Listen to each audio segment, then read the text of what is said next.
The more ardently one seeks to be admired, the less capacity they possess to genuinely connect. Could it be that the pursuit of external validation often masks a profound inner emptiness? Is narcissism truly a shield against vulnerability, or perhaps a desperate cry for connection, tragically disguised as self-admiration? The answer, it seems, might lie in exploring the hidden wounds that fuel the insatiable need for external approval, and how these wounds inhibit empathy. Echoing through the corridors of time, the term narcissism finds its origin in the ancient Greek myth of Narcissus, the youth who, captivated by his own reflection in a pool of water, remained oblivious to the world around him and ultimately withered away, unable to break free from his self-imposed prison. This timeless story serves as a cautionary parable, highlighting the dangers of excessive self-absorption and the tragic consequences that arise from a profound lack of empathy. Even Carl Jung, in his groundbreaking explorations of the human psyche, recognized the pervasive influence of the shadow, that unacknowledged and often disowned aspect of ourselves, and the significant power it wields when relegated to the depths of the unconscious. Much like Narcissus, individuals exhibiting narcissistic traits may find themselves trapped in a relentless cycle of self-idolization, fixated on an inflated image of themselves, while remaining tragically unable to integrate the full spectrum of their being, including their vulnerabilities and imperfections. This unacknowledged void, however, is not merely a personal affliction. It reflects a universal human longing. The inherent need for validation, recognition, and a sense of belonging is a fundamental human drive, deeply intertwined with our pursuit of self-esteem and our yearning for meaningful connection. However, when this innate need becomes distorted or misdirected, it can give rise to deeply ingrained patterns of behavior that profoundly impair our ability to connect authentically with others, to cultivate genuine empathy, and to forge healthy, reciprocal relationships with both ourselves and the world around us. So, how precisely do unmet emotional needs in the landscape of early development contribute to the formation of narcissistic traits, ultimately creating a diminished capacity for empathy? And moreover, what concrete steps can be taken to heal these deeply rooted wounds, fostering genuine connection and compassion? In this exploration, we will embark on a journey to trace the developmental roots of narcissism, considering the diverse and often subtle ways in which it manifests itself, from the overtly grandiose to the more covertly vulnerable expressions. We will then unveil its intricate connection to the unintegrated shadow, examining how disowned aspects of the self contribute to the perpetuation of narcissistic patterns. Furthermore, we will consider its far-reaching ripple effects on relationships, both personal and professional, and finally, identify practical pathways for fostering empathy, cultivating self-compassion, and promoting genuine healing and transformation. By understanding the complex psychology of narcissism, we can not only cultivate deeper self-awareness and compassion for ourselves, but also navigate challenging relationships with greater understanding and effectiveness, and foster more authentic and meaningful connections with those around us. Let's begin by unraveling the underlying dynamics that shape the narcissistic psyche and its profound impact on the capacity for empathy. It often seems that those who demand the most empathy are the least capable of offering it in return. But could this relentless pursuit of understanding and validation actually stem from an inability to truly grasp the emotional landscape of others? Those in close proximity to narcissistic individuals often experience empathy fatigue, a draining consequence of consistently providing support without receiving reciprocal understanding or care. This dynamic, however, is rarely rooted in intentional malice. Rather, it emerges from complex psychological mechanisms that distort the very capacity for empathy. Is narcissism, then, simply a lack of empathy, or is it a more intricate and nuanced distortion of it? To fully understand the empathy deficits inherent in narcissism, it is crucial to deconstruct the multifaceted nature of empathy itself. Empathy is not a monolithic entity, but rather a tapestry woven from distinct threads. Cognitive empathy refers to the ability to understand another person's perspective, to intellectually grasp their thoughts and beliefs. Emotional empathy, on the other hand, involves sharing another's feelings, experiencing a vicarious emotional resonance. Finally, compassionate empathy goes a step further, encompassing not only understanding and feeling, but also being moved to help, to alleviate suffering. Narcissistic individuals may exhibit a superficial form of cognitive empathy, using their intellectual understanding of others' emotions as a tool for manipulation or self-aggrandizement. They can analyze and even predict how someone will react, but often lack the genuine emotional resonance and compassionate drive that characterize healthy empathy.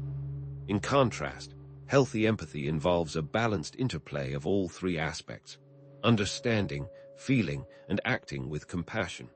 But what happens when these aspects are misaligned or deficient? How do these empathy gaps manifest, and what are their consequences?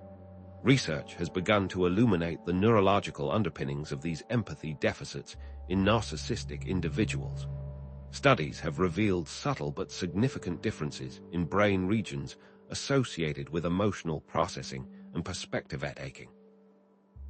For example, some studies have demonstrated reduced activity in the anterior insula, a brain region believed to play a crucial role in experiencing empathy and understanding others' emotions, in individuals with narcissistic personality disorder, NPD. This suggests that the capacity for emotional resonance may be compromised at a neurological level. Heinz Kohut, a key figure in self-psychology, argued that narcissistic individuals suffer from a fundamental deficit in their sense of self, leading them to seek validation and mirroring from others to regulate their self-esteem. Similarly, Otto Kernberg, known for his work on borderline and narcissistic personality disorders, highlighted the role of impaired empathy in the development of pathological narcissism, emphasizing the individual's difficulty in recognizing and responding appropriately to the emotional needs of others. Consider, for instance, a clinical case of a narcissistic patient who consistently rationalizes their exploitative behavior by claiming the other person deserved it, showcasing a profound inability to recognize or acknowledge the impact of their actions on others. Or another instance where an individual with NPD shows little or no reaction to the news of a close friend's tragedy, instead steering the conversation back to their own accomplishments. This lack of emotional attunement and genuine concern exemplifies the empathy deficits that lie at the heart of narcissistic relating. But what is narcissistic mirroring? This mirroring is not an attempt to feel, but a desperate attempt to control the environment. In essence, narcissism is not simply a lack of empathy, but a specific distortion of it, often characterized by intact cognitive empathy coupled with impaired emotional and compassionate empathy. This distortion has profound implications for relationships, creating cyclical patterns of unmet needs, resentment, and emotional exhaustion. Those around the narcissistic individual feel unseen, unheard, and ultimately devalued. Understanding this distinction is crucial, not only for navigating relationships with narcissistic individuals with greater awareness and compassion, but also for developing effective strategies for fostering empathy and promoting genuine healing. We've seen how narcissistic individuals struggle with empathy, but to truly understand this phenomenon, we must delve into the formative experiences that shape their psyche. If empathy deficits are indeed core to narcissism, what are the developmental origins of these impairments? And to what extent does the unacknowledged shadow affect empathy capabilities? This brings us to the central question: what early childhood experiences and attachment patterns might contribute to the development of narcissistic traits and their associated empathy deficits? Often, when we discuss narcissism, the immediate assumption is that it stems from bad parenting. But what if the roots are far more nuanced and insidious than simple parental neglect? What if the very foundation of a narcissistic personality is laid not through overt abuse alone, but through subtle, often unintentional, relational trauma? This trauma, arising from mismatches in emotional attunement between parent and child, can leave deep psychological scars. Narcissism, in this light, isn't a character flaw, but a protective strategy, a carefully constructed defense erected against early experiences of unmet needs, persistent invalidation, or a pervasive sense of emotional neglect. It becomes a subconscious attempt to fulfill unfulfilled childhood desires, a desperate quest to rewrite a history of emotional deprivation. Is it possible, then, that the demanding, self-centered behaviors we often associate with narcissism are not expressions of inherent malice, but rather desperate cries from a wounded inner child, yearning for the love and validation they never received? To understand this more deeply, consider the crucial role of mirroring in early childhood development. Mirroring, in psychological terms, refers to the consistent and accurate reflection of a child's emotions by their caregivers. When a parent accurately mirrors a child's joy, sadness, or anger, they validate the child's inner experience, helping them develop a stable sense of self and the ability to recognize and understand their own emotions. In essence, the parent acts as a mirror, reflecting the child's inner world back to them, allowing them to see and understand themselves. A lack of mirroring, inconsistent mirroring, or even worse, distorted mirroring, can have devastating consequences. This can lead to a fragile sense of self, difficulty regulating emotions, and a pervasive reliance on external validation to regulate self-esteem. The child, deprived of an accurate reflection of their inner world, struggles to form a cohesive sense of identity, creating a need for a mask, a carefully constructed persona designed to elicit the validation they crave, but also to hide the deep-seated feelings of inadequacy and worthlessness they harbor beneath the surface. This is where attachment theory becomes crucial, differentiating between secure and insecure attachment styles. Secure attachment, formed through consistent and responsive caregiving, fosters a sense of trust and security, allowing the child to explore the world with confidence. Insecure attachment styles, on the other hand, avoidant, anxious, and disorganized, arise from inconsistent, neglectful, or even frightening caregiving experiences. These insecure attachment styles can significantly contribute to the development of narcissistic traits and profound empathy deficits, as the individual learns to prioritize self-protection and external validation over genuine connection and emotional reciprocity. Research findings increasingly link childhood trauma, whether emotional, physical, or sexual abuse, neglect, or witnessing domestic violence, to an increased risk of developing narcissistic personality disorder. Heinz Kohut, a pivotal figure in self-psychology, argued that narcissistic individuals suffer from a fundamental deficit in their sense of self, compelling them to seek validation and mirroring from others as a means of regulating their precarious self-esteem. Otto Kernberg, renowned for his work on borderline and narcissistic personality disorders, emphasized the central role of impaired empathy in the development of pathological narcissism, highlighting the individual's profound difficulty in recognizing and responding appropriately to the emotional needs of others. Carnegie's mentalization theory also explains that those who have experienced trauma often struggle to accurately understand their own and others' mental states. Consider, for instance, the case of Sarah, a 35-year-old woman diagnosed with NPD. As a child, Sarah experienced chronic emotional neglect. Her parents, preoccupied with their own marital problems and professional anxieties, were largely unavailable to her emotionally. Sarah's feelings were consistently dismissed or minimized. She was told she was too sensitive, dramatic, or making things up. As a result, Sarah developed a deep-seated sense of worthlessness and a pervasive reliance on external validation to regulate her self-esteem. In therapy, she revealed that she often felt like an empty shell, desperately seeking attention and admiration from others to feel alive and worthy. Her relationships were characterized by a pattern of idealization followed by devaluation, as she initially placed her partners on a pedestal, only to later criticize and discard them when they inevitably failed to meet her unrealistic expectations. This chronic emotional neglect, in turn, fostered an unintegrated shadow, making it incredibly difficult for Sarah to access and express genuine empathy.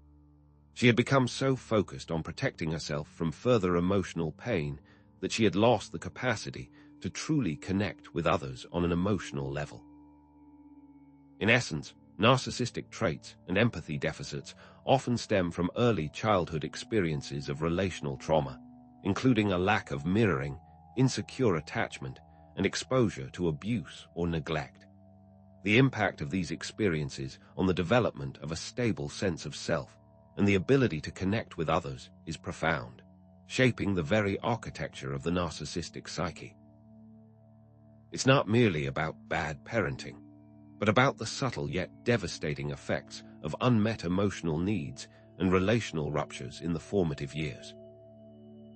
Understanding the developmental origins of narcissism is crucial, not only for fostering compassion and developing more effective therapeutic interventions, but also for challenging the pervasive societal narratives that often demonize and stigmatize individuals struggling with these complex psychological issues. If narcissism is indeed rooted in these early relational wounds, is genuine healing and the development of authentic empathy truly possible? And if so, can shadow work provide a path to wholeness, helping these individuals integrate the disowned aspects of themselves and cultivate more compassionate connections with others? We've explored the early wounds that contribute to narcissism and seen the mask of the narcissist, but the story doesn't end there. Next, we'll examine the potential for healing and growth, delving into therapeutic approaches and self-compassion practices that can help individuals with narcissistic traits cultivate greater empathy and build healthier relationships. Is narcissism a singular, monolithic entity, a fixed personality trait that manifests in the same way across individuals? Or is it, instead, a spectrum, a constellation of related but distinct patterns arising from similar underlying wounds? It's tempting to view narcissism as a uniform package of arrogance and self-centeredness, but such a view overlooks the subtle yet significant variations in how it presents itself. Consider the stark contrast between the overt grandiosity of one individual, who relentlessly seeks admiration and validation, and the quiet, almost invisible suffering of another, who masks their grandiosity with a veneer of vulnerability and self-pity. These are not merely surface differences. They represent fundamentally different strategies for coping with deep-seated feelings of inadequacy and unmet needs. How, then, do these differing presentations, masks of narcissism, affect the expression of empathy, or more accurately, the lack thereof? To truly understand the psychology of narcissism, we must unpack these different subtypes, recognizing that each represents a unique pathway through the landscape of early relational trauma. Let's begin with grandiose narcissism. This is the archetype that often comes to mind when we think of narcissism, the outwardly arrogant, entitled, and exploitative individual, driven by an insatiable need for admiration and dominance. These individuals often lack awareness of others' feelings, or, even worse, display a blatant disregard for their needs, viewing others as mere instruments for their own gratification. Their empathy deficits manifest as a profound lack of emotional attunement, an inability to recognize or respond appropriately to the emotional states of others. They're often masters of manipulation, using charm, intimidation, or outright coercion to get what they want, leaving a trail of emotional wreckage in their wake. In stark contrast, we have vulnerable narcissism. These individuals are inwardly insecure, hypersensitive to criticism, and prone to feelings of shame and emptiness. While they also crave validation and reassurance, their approach is markedly different. They may exhibit emotional reactivity, becoming easily overwhelmed or defensive when challenged, and often resort to passive-aggressive behavior to express their resentment and unmet needs. The empathy deficits of this subtype can appear as emotional overwhelm, a sense of being too sensitive to handle the needs of others, and a difficulty taking responsibility for their own actions, often blaming others for their misfortunes. Finally, there is covert narcissism. This subtype presents as shy, withdrawn, and self-effacing, often cloaking their grandiose fantasies and sense of entitlement beneath a veil of humility. However, beneath this unassuming exterior lies a deep-seated need for admiration and a tendency to manipulate others through guilt and obligation. They may express resentment and envy towards others, subtly undermining their achievements while simultaneously seeking their sympathy and support. Their empathy deficits are exhibited as passive-aggressive behavior, a lack of genuine interest in others' well-being, and a tendency to use emotional blackmail to get their needs met. But what developmental experiences might predispose an individual to express narcissistic traits in these specific ways? The roots of these differing presentations can often be traced back to early childhood experiences and attachment patterns. Grandiose narcissism, for instance, is frequently linked to experiences of over-evaluation or conditional love, where the child is praised and admired only when they meet certain expectations or achieve certain accomplishments. This can lead to a sense of entitlement and a belief that they are somehow superior to others. Vulnerable narcissism, on the other hand, is often associated with emotional neglect or abuse, where the child's emotional needs are consistently ignored or invalidated. This can foster deep feelings of shame and worthlessness, leading them to seek constant reassurance and validation from others. Covert narcissism may arise from inconsistent parenting, where the child receives mixed messages of love and criticism, leading to a confused sense of self and a reliance on manipulation to get their needs met. To illustrate these distinctions more clearly, let us consider a few examples.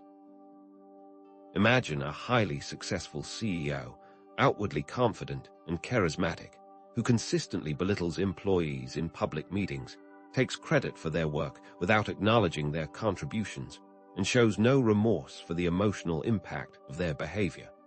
This is a classic example of grandiose narcissism in action.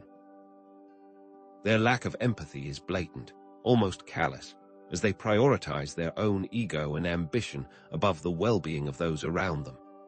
Now, consider a friend who constantly seeks reassurance and validation, fishing for compliments and attention at every opportunity. However, when others need support, they become resentful and withdrawn, claiming they are too fragile to handle it, often citing their own past traumas or current struggles as justification. This exemplifies vulnerable narcissism, where the individual's own emotional needs eclipse their ability to empathize with others. Finally, think of a family member who consistently complains about their own misfortunes, subtly undermining the achievements of others with backhanded compliments and veiled criticisms, creating a sense of guilt and obligation in those around them. This is a hallmark of covert narcissism, where the individual's envy and resentment are masked by a veneer of self-pity and martyrdom. While research on the distinct neurological correlates of these subtypes is still emerging, some studies suggest that there may be differences in brain activity and structure associated with different narcissistic traits. Experts in the field increasingly recognize the importance of differentiating between these subtypes in clinical practice, tailoring therapeutic interventions to address the specific needs and challenges of each individual. But how does this variability impact an individual's capacity to show empathy? Each of these subtypes, with their unique blend of grandiosity, vulnerability, and manipulation, presents a distinct challenge in terms of fostering empathy. The overt arrogance of the grandiose narcissist can be off-putting, making it difficult to connect with them on an emotional level. The hypersensitivity and defensiveness of the vulnerable narcissist can create a minefield of potential triggers, making it challenging to offer support without provoking a defensive reaction. The subtle manipulation and resentment of the covert narcissist can erode trust and create a sense of emotional exhaustion in those around them. It's crucial to remember that behind these different masks lies a common thread, a deep-seated sense of pain and vulnerability stemming from early relational wounds. However, the outward presentation of each subtype can often mask this underlying pain, making it difficult to see the wounded child within. How, then, do these differences impact the effectiveness of different therapeutic approaches? What role does shadow work play in helping individuals with these different subtypes integrate their disowned aspects and cultivate more genuine empathy? And perhaps most importantly, how can understanding these different types of narcissism guide us in developing more effective strategies for promoting healing and fostering more compassionate connections? Next, we will explore specific therapeutic approaches tailored to each subtype of narcissism. Section 1. The empathy question. Can narcissism be healed? Is it truly possible for individuals with narcissistic personality disorder to develop genuine empathy, or are they forever trapped within the confines of their self-centered world? Narcissists are just wired differently. They can't feel what we feel, some experts claim, often citing deeply ingrained patterns of behavior and neurological differences. However, this perspective, while seemingly definitive, may represent an oversimplification of a complex psychological reality. While the journey toward empathy can be arduous and fraught with challenges, it is not necessarily an impossible one. The potential for growth exists, particularly when interventions are tailored to address the specific subtypes of narcissism and the underlying developmental wounds that fuel them. But is change truly possible, or are we bound by our inherent traits? The field of neuroscience offers a compelling counterpoint to deterministic views of personality. Neuroplasticity, the brain's remarkable ability to reorganize itself by forming new neural connections throughout life, suggests that even deeply ingrained patterns can be modified with targeted effort and support. This means that, with the right approach, individuals with narcissistic traits can potentially cultivate greater self-awareness, emotional regulation, and ultimately empathy. However, this is not to say that the process is simple or guaranteed. It requires a commitment to long-term therapy, a willingness to confront painful emotions, and a profound shift in perspective. It also requires a deep understanding of the different subtypes of narcissism and the specific challenges they present. Can we really rewire a lifetime of maladaptive behavior? Section 2. Key principles of cultivating empathy. Effective interventions for narcissism, regardless of the specific subtype, hinge on several foundational elements. First and foremost is the cultivation of self-awareness. Individuals with narcissistic traits often lack insight into their own thoughts, feelings, and behaviors, and how these impact others. They may be oblivious to the emotional distress they cause, or they may rationalize their actions as justified or necessary. Mindfulness practices, such as meditation and focused breathing, can be invaluable in helping them develop greater awareness of their internal states and their reactions to external stimuli. By paying attention to their thoughts and feelings in the present moment, without judgment, they can begin to recognize the patterns that drive their behavior and the impact they have on others. Can they learn to see beyond their own needs and desires? Addressing underlying trauma and attachment issues is another critical principle. As we've discussed, narcissistic traits often stem from early childhood experiences of emotional neglect, abuse, or inconsistent parenting. These experiences can leave deep emotional scars, leading to insecure attachment patterns and a distorted sense of self.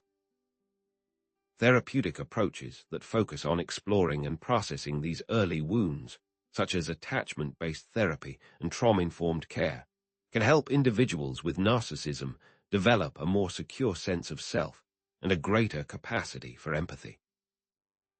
By understanding the origins of their pain and learning to regulate their emotions in a healthy way, they can begin to break free from the cycle of narcissistic behavior. But is it possible to truly heal wounds that have festered for decades? The therapeutic alliance, the relationship between the therapist and the individual, is of paramount importance. Individuals with narcissistic traits can be challenging to work with, often exhibiting defensiveness, resistance, and a tendency to idealize or devalue the therapist. Establishing a strong, trusting relationship requires patience, empathy, and a willingness to set firm boundaries. The therapist must be able to provide consistent emotional support and validation while also challenging the individual's distorted beliefs and maladaptive behaviors. Only through this kind of collaborative relationship can genuine progress be made. But what happens when the therapist's own shadow gets in the way?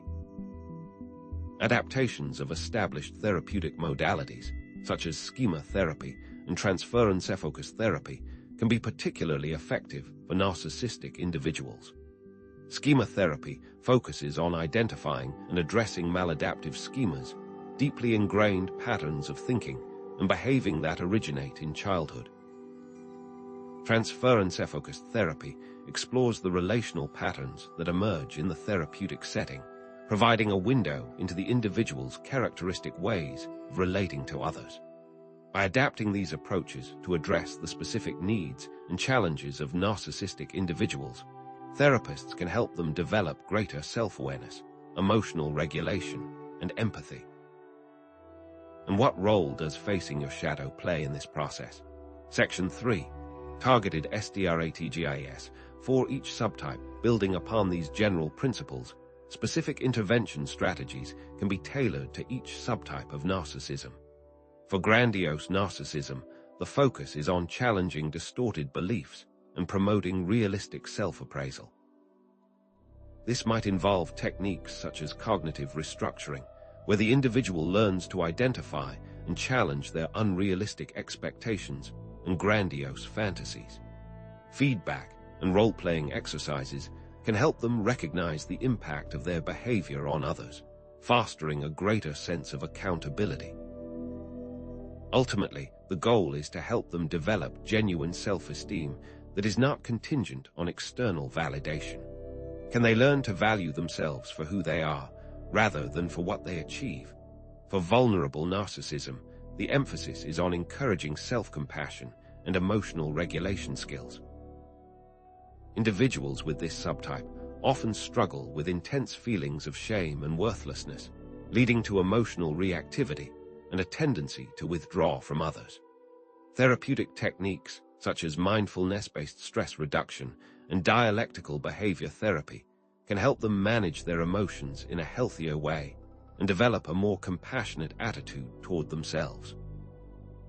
Consistent emotional support and validation from the therapist can also promote a more secure attachment style. But how do you teach someone to love themselves when they've never experienced unconditional love? For covert narcissism, the intervention strategies focus on assisting them in expressing their needs directly and assertively, rather than through passive-aggressive manipulation. This might involve assertiveness training and communication skills training, helping them learn to express their desires and boundaries in a clear and respectful manner. Addressing their underlying resentment and envy by exploring the sources of their feelings of inadequacy is also crucial. Helping them develop healthy coping mechanisms for dealing with difficult emotions, such as journaling or creative expression, can reduce their reliance on manipulative behavior. Can they learn to ask for what they need without resorting to guilt or emotional blackmail? Imagine a role-playing exercise in which a grandiose narcissistic individual practices apologizing for their behavior and acknowledging the feelings of others. The therapist might guide them through a scenario in which they have made a hurtful comment to a colleague, helping them to articulate a sincere apology and to demonstrate empathy for the colleague's feelings. Through this kind of experiential learning, the individual can begin to develop a greater understanding of the impact of their behavior on others and to cultivate more compassionate responses? What if the apology feels forced and insincere? Section 4. Beyond individuals. Societal influences, and a call to empathy in essence. Fostering empathy in individuals with narcissistic traits requires a personalized approach that addresses their specific subtype and underlying developmental wounds. While individual interventions can be effective, it is crucial to acknowledge the limitations of this approach and to recognize the need for systemic change to address the broader societal factors that contribute to narcissism and empathy deficits. Our society glorifies the successful and shames the underachiever. Social media, for instance, plays a significant role in promoting narcissistic behavior and unrealistic expectations. The constant pursuit of likes, followers, and validation can fuel a sense of entitlement and a need for admiration. The curated images and carefully crafted personas that dominate social media can create a distorted sense of reality, leading to feelings of inadequacy and envy.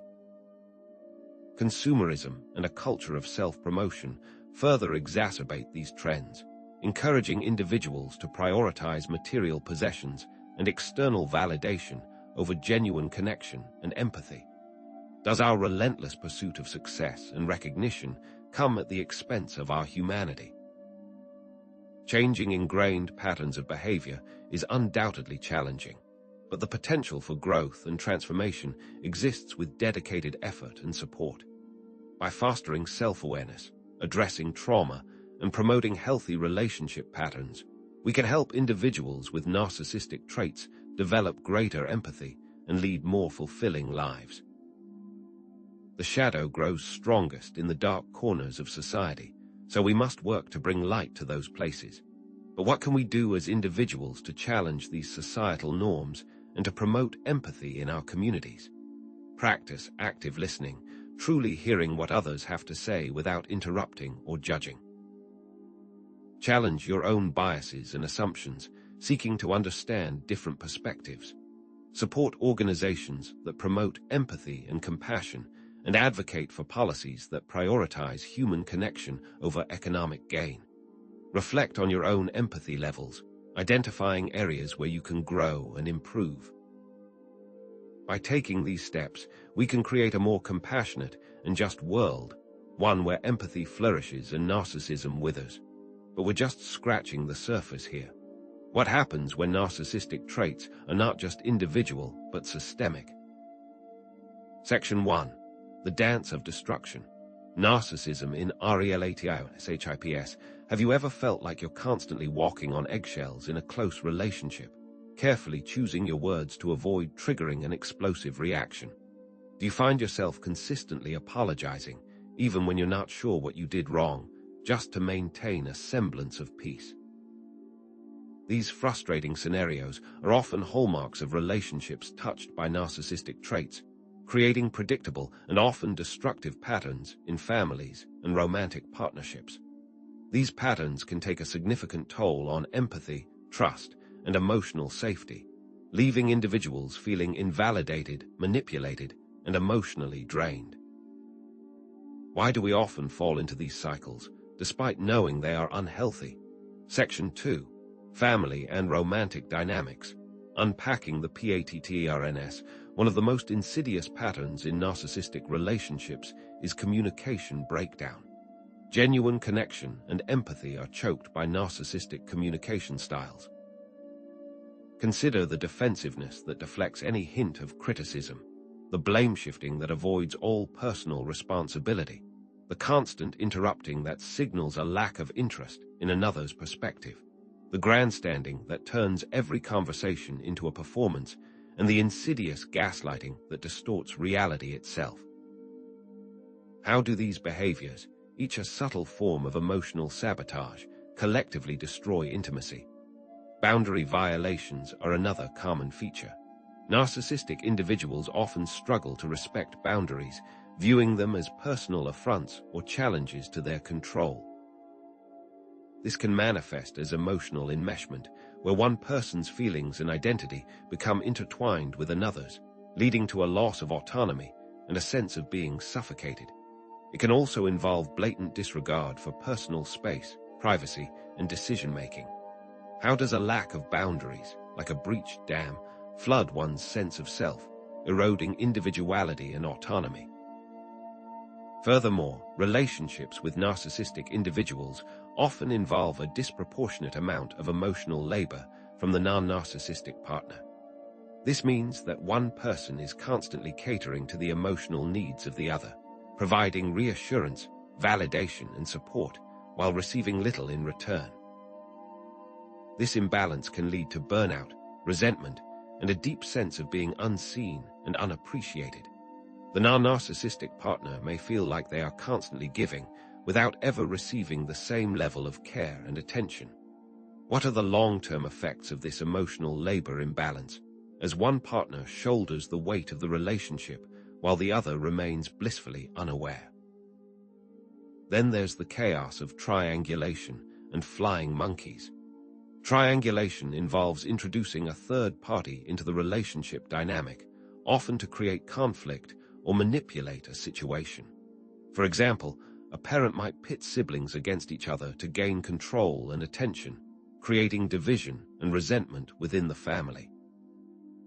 Flying monkeys, a term borrowed from the Wizard of Oz, refers to enlisting others to do their bidding, spreading gossip, or harassing the target of their abuse.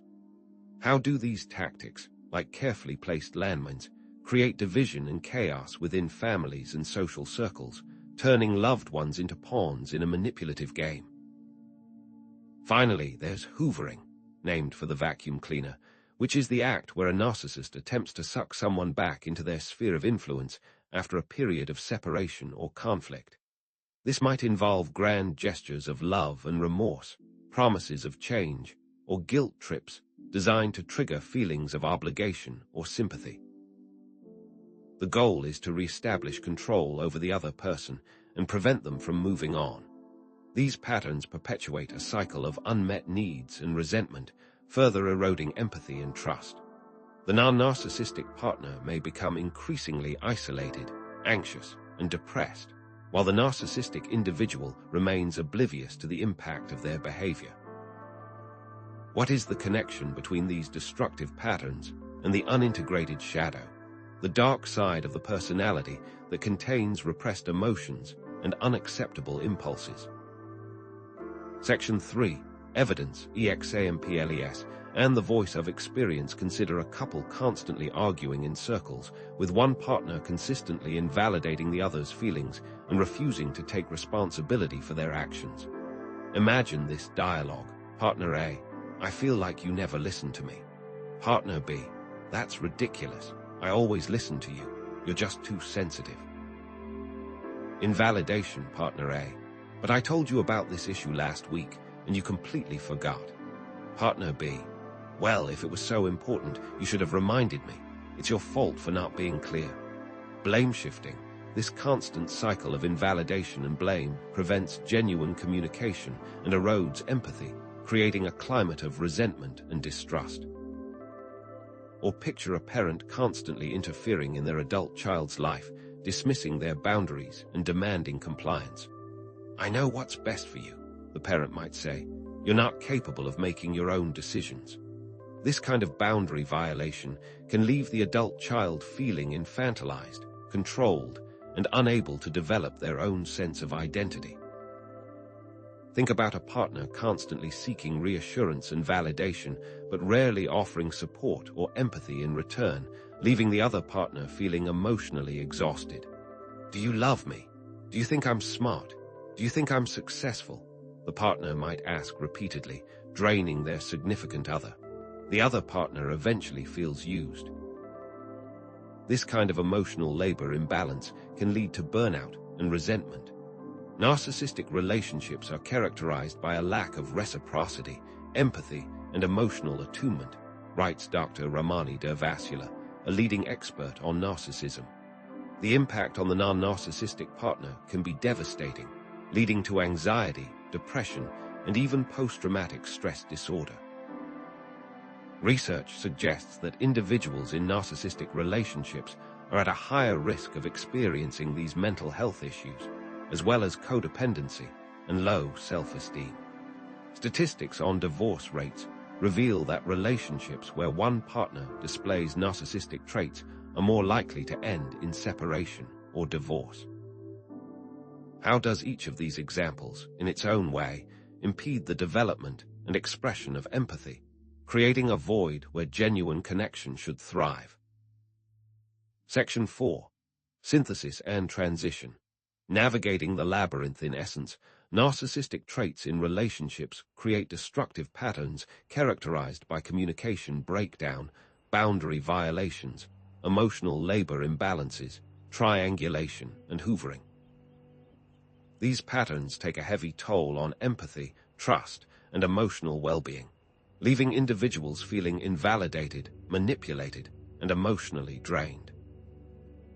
Understanding these patterns is the first step, but it's crucial to remember that these behaviors are not always intentional, but rather arise from deeper psychological mechanisms rooted in early childhood experiences and unintegrated aspects of the self.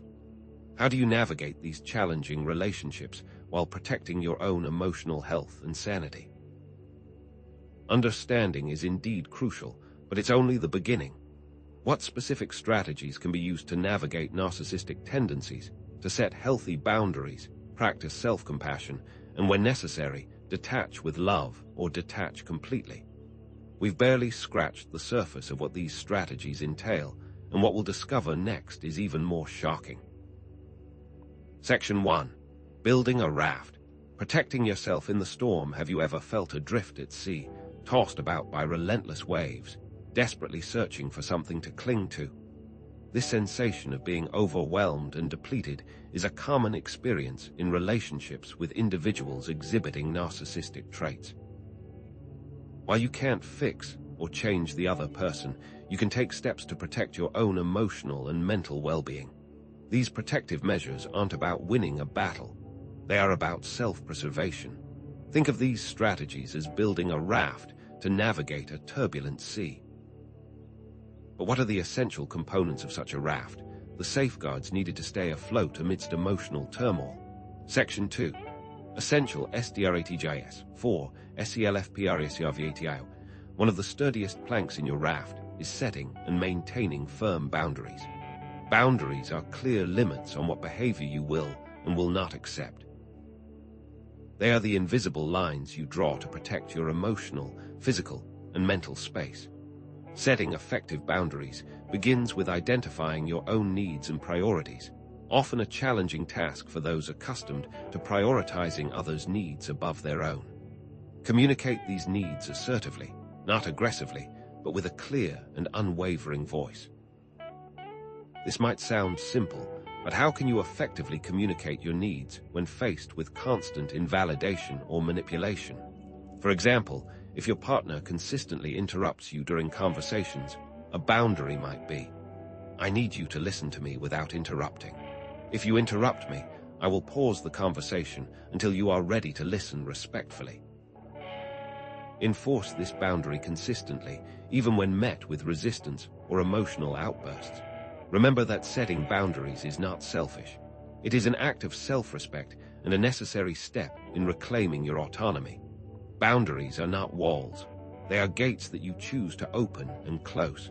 Another crucial element of self-preservation is practicing radical self-compassion. This involves treating yourself with the same kindness, understanding, and acceptance you would offer a dear friend, especially during difficult times. In relationships with narcissistic individuals, self-doubt and negative self-talk often become ingrained habits, fueled by constant criticism and invalidation. Self-compassion counteracts these destructive patterns by reminding you of your inherent worth and humanity. It acknowledges your suffering without judgment, allowing you to heal and grow. Cultivating self-compassion is like tending to a wounded garden, nourishing the soil so that new growth can emerge. But how does self-compassion truly help in the face of constant negativity? For example, when you make a mistake, instead of berating yourself with harsh self-criticism, try saying, "This is a difficult moment. Suffering is a part of life. May I be kind to myself in this moment?" May I give myself the compassion I need? This practice can help you to cultivate a more accepting and loving relationship with yourself. Studies have shown that self-compassion is linked to increased resilience, emotional well-being, and healthier relationships. Detaching with love, or detaching completely, is another vital strategy. Detaching with love is a way to create emotional distance while still maintaining a sense of empathy and compassion for the other person. It acknowledges their pain and struggles without allowing their behavior to control your emotions. This doesn't mean condoning their actions. It means releasing the need to change or fix them. It's about accepting that you cannot control another person's behavior and choosing to prioritize your own well-being. Imagine detaching with love as releasing a bird from your hand, allowing it to fly free even though you care for it deeply. But when is separation truly necessary for your own well-being? Detaching completely, on the other hand, involves ending the relationship altogether. This may be necessary when the abuse is severe and your emotional or physical safety is at risk. It's a difficult decision, but sometimes it's the only way to break free from the cycle of manipulation and control. Remember, detaching doesn't mean you don't care. It means you care more about yourself. Furthermore, seeking support and validation from trusted friends, family members, or a therapist is paramount. Narcissistic relationships often involve invalidation and gaslighting, which can distort your sense of reality and make you question your own sanity. Connecting with others who can offer objective feedback and emotional support can counteract these effects and help you regain your footing. External validation can counteract the invalidation and manipulation that often occur in narcissistic relationships. Where can one reliably find this support, especially when isolation is often a tool used by narcissistic individuals? Support groups specifically designed for individuals who have experienced narcissistic abuse can be invaluable, providing a safe space to share your experiences and connect with others who understand what you're going through. A therapist specializing in narcissistic abuse can provide guidance and support in setting boundaries, processing trauma, and developing healthy coping mechanisms. Finally, recognizing and addressing codependent tendencies is essential. Codependency is a pattern of behavior characterized by excessive people-pleasing, self-sacrifice, and a fear of abandonment. These tendencies can exacerbate unhealthy dynamics in narcissistic relationships, as they lead you to prioritize the needs of the other person above your own. Codependency often stems from early childhood experiences and unmet needs, creating a vulnerability to manipulative relationships. But how do these tendencies ultimately hurt us, trapping us in cycles of self-neglect and resentment? For example, if you constantly try to fix your partner's problems or rescue them from their own consequences, you may be enabling their behavior and perpetuating the cycle of dysfunction. Challenging codependent behaviors involves setting healthy boundaries, asserting your own needs, and developing a strong sense of self-worth independent of external validation. This often involves shadow work, integrating the parts of yourself that you have disowned or repressed in order to maintain the relationship. Section 3.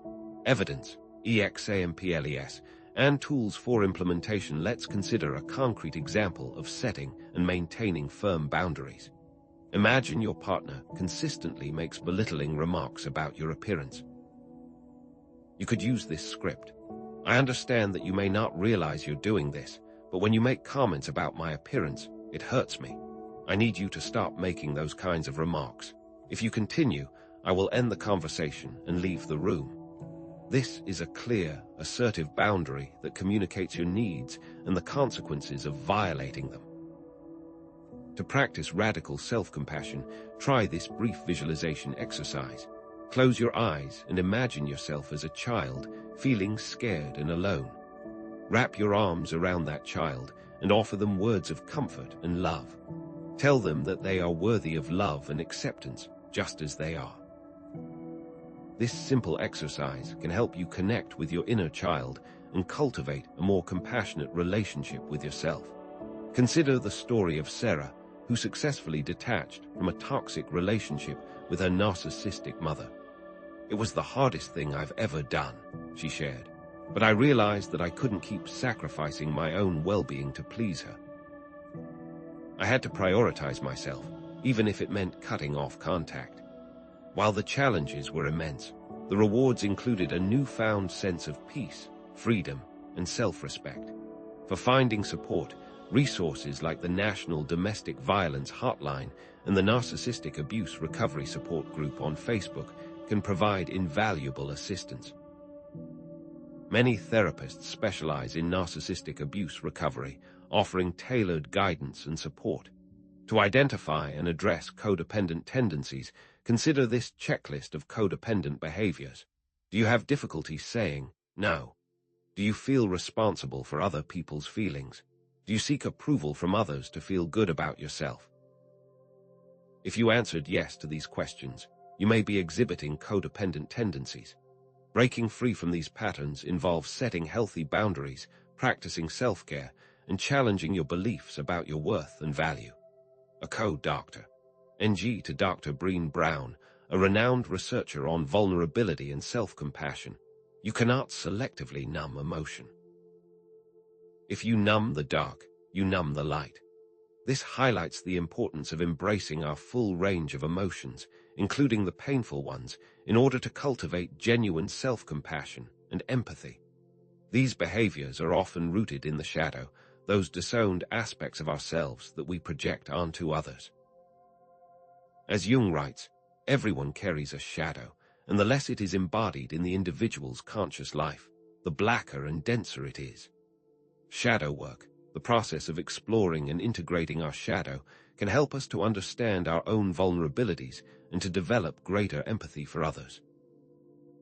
How can shadow work help us to recognize and challenge our codependent tendencies, freeing us from the cycle of self-sacrifice and resentment? Section 4. Synthesis and Transition.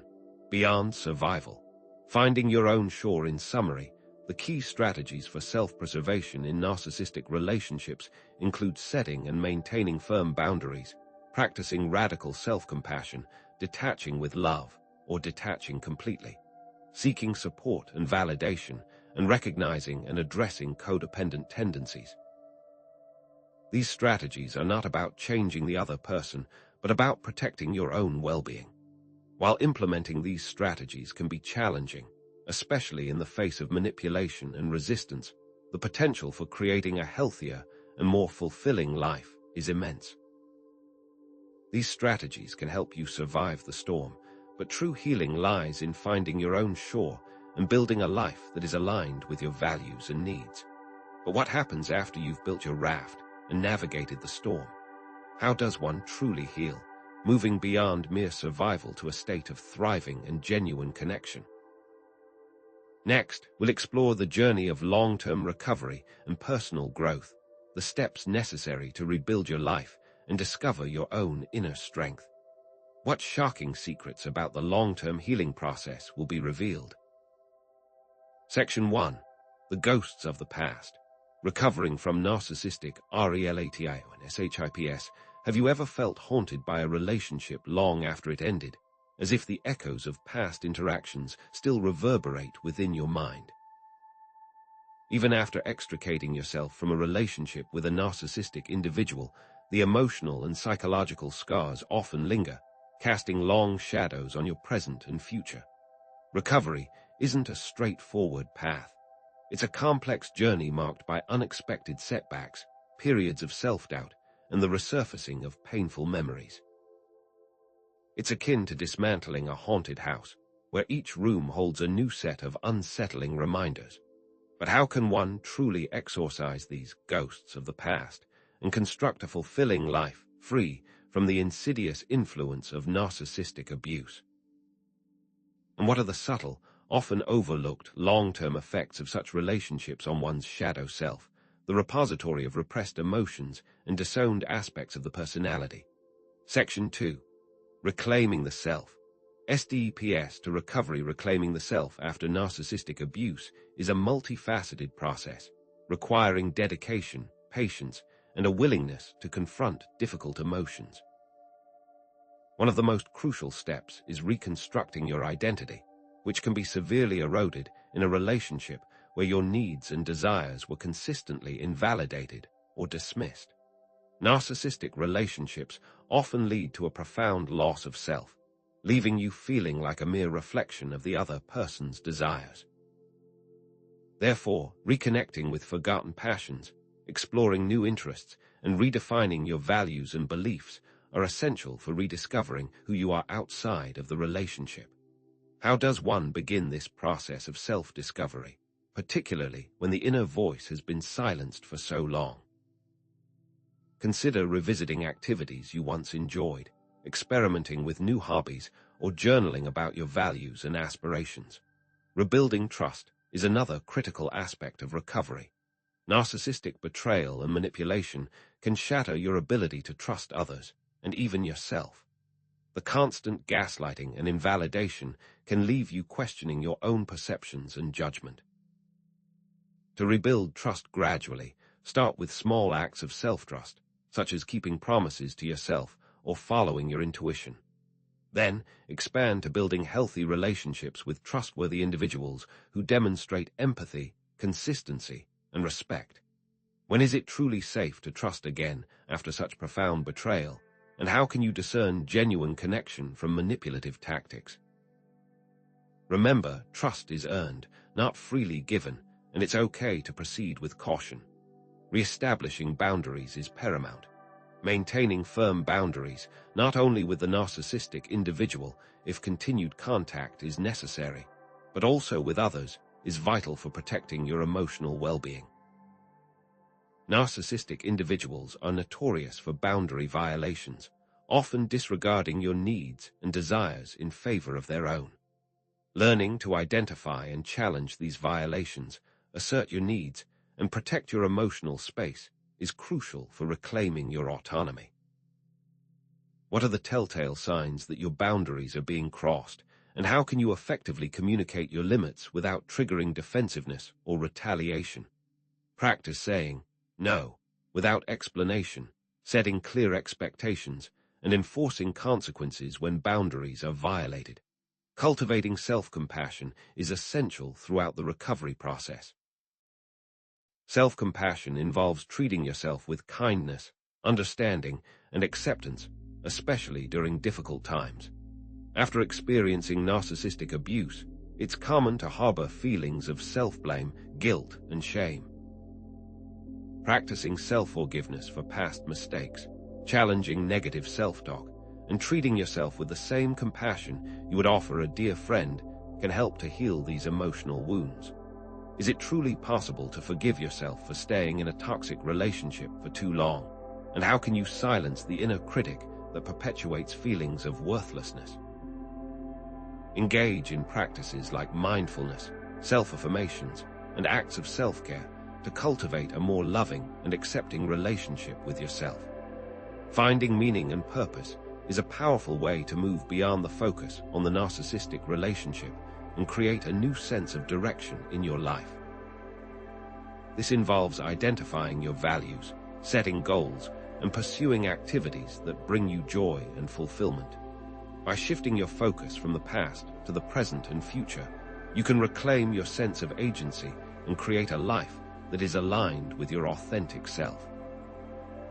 How can one discover meaning and purpose after such profound trauma, and how does this tie into the Jungian concept of individuation, the process of becoming a whole and integrated individual?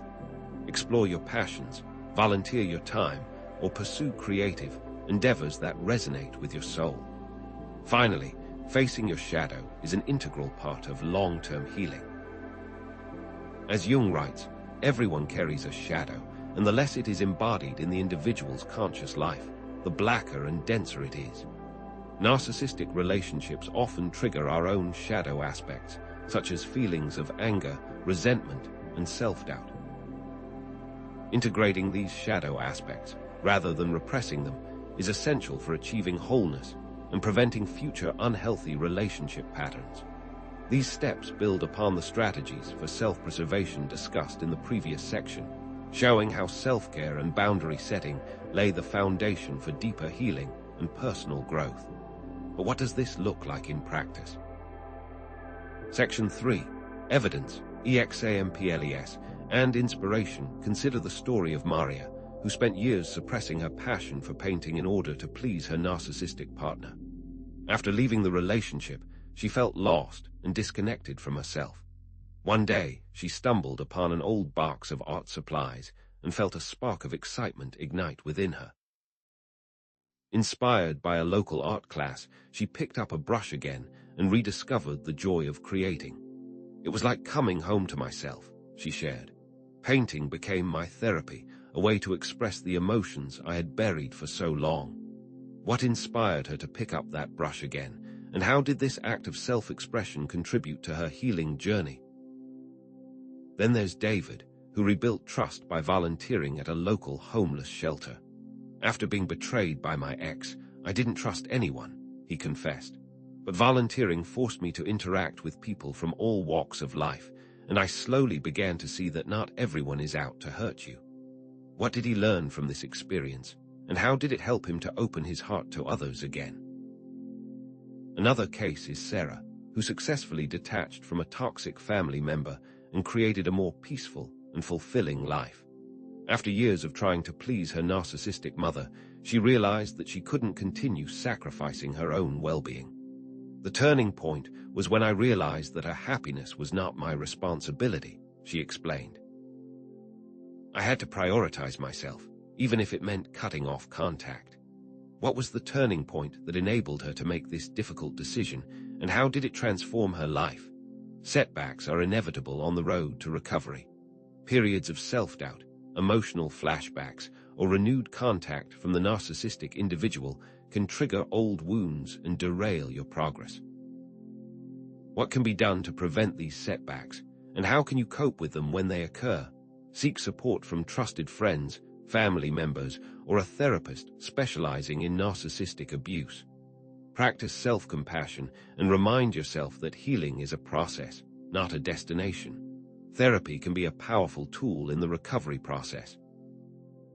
Working with a therapist specializing in narcissistic abuse can provide you with guidance, support, and evidence-based techniques for addressing the specific challenges you face.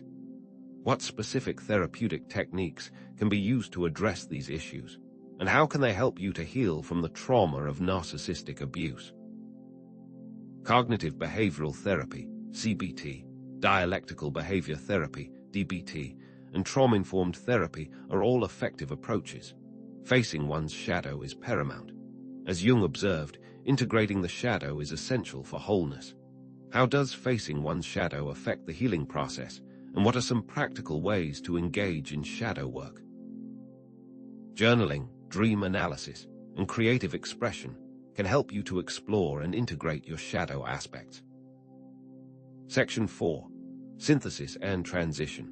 Beyond the individual, society's reflection in summary, reclaiming the self and building a fulfilling life after narcissistic abuse involves reconstructing your identity, rebuilding trust, reestablishing boundaries, cultivating self-compassion, finding meaning and purpose, and facing your shadow.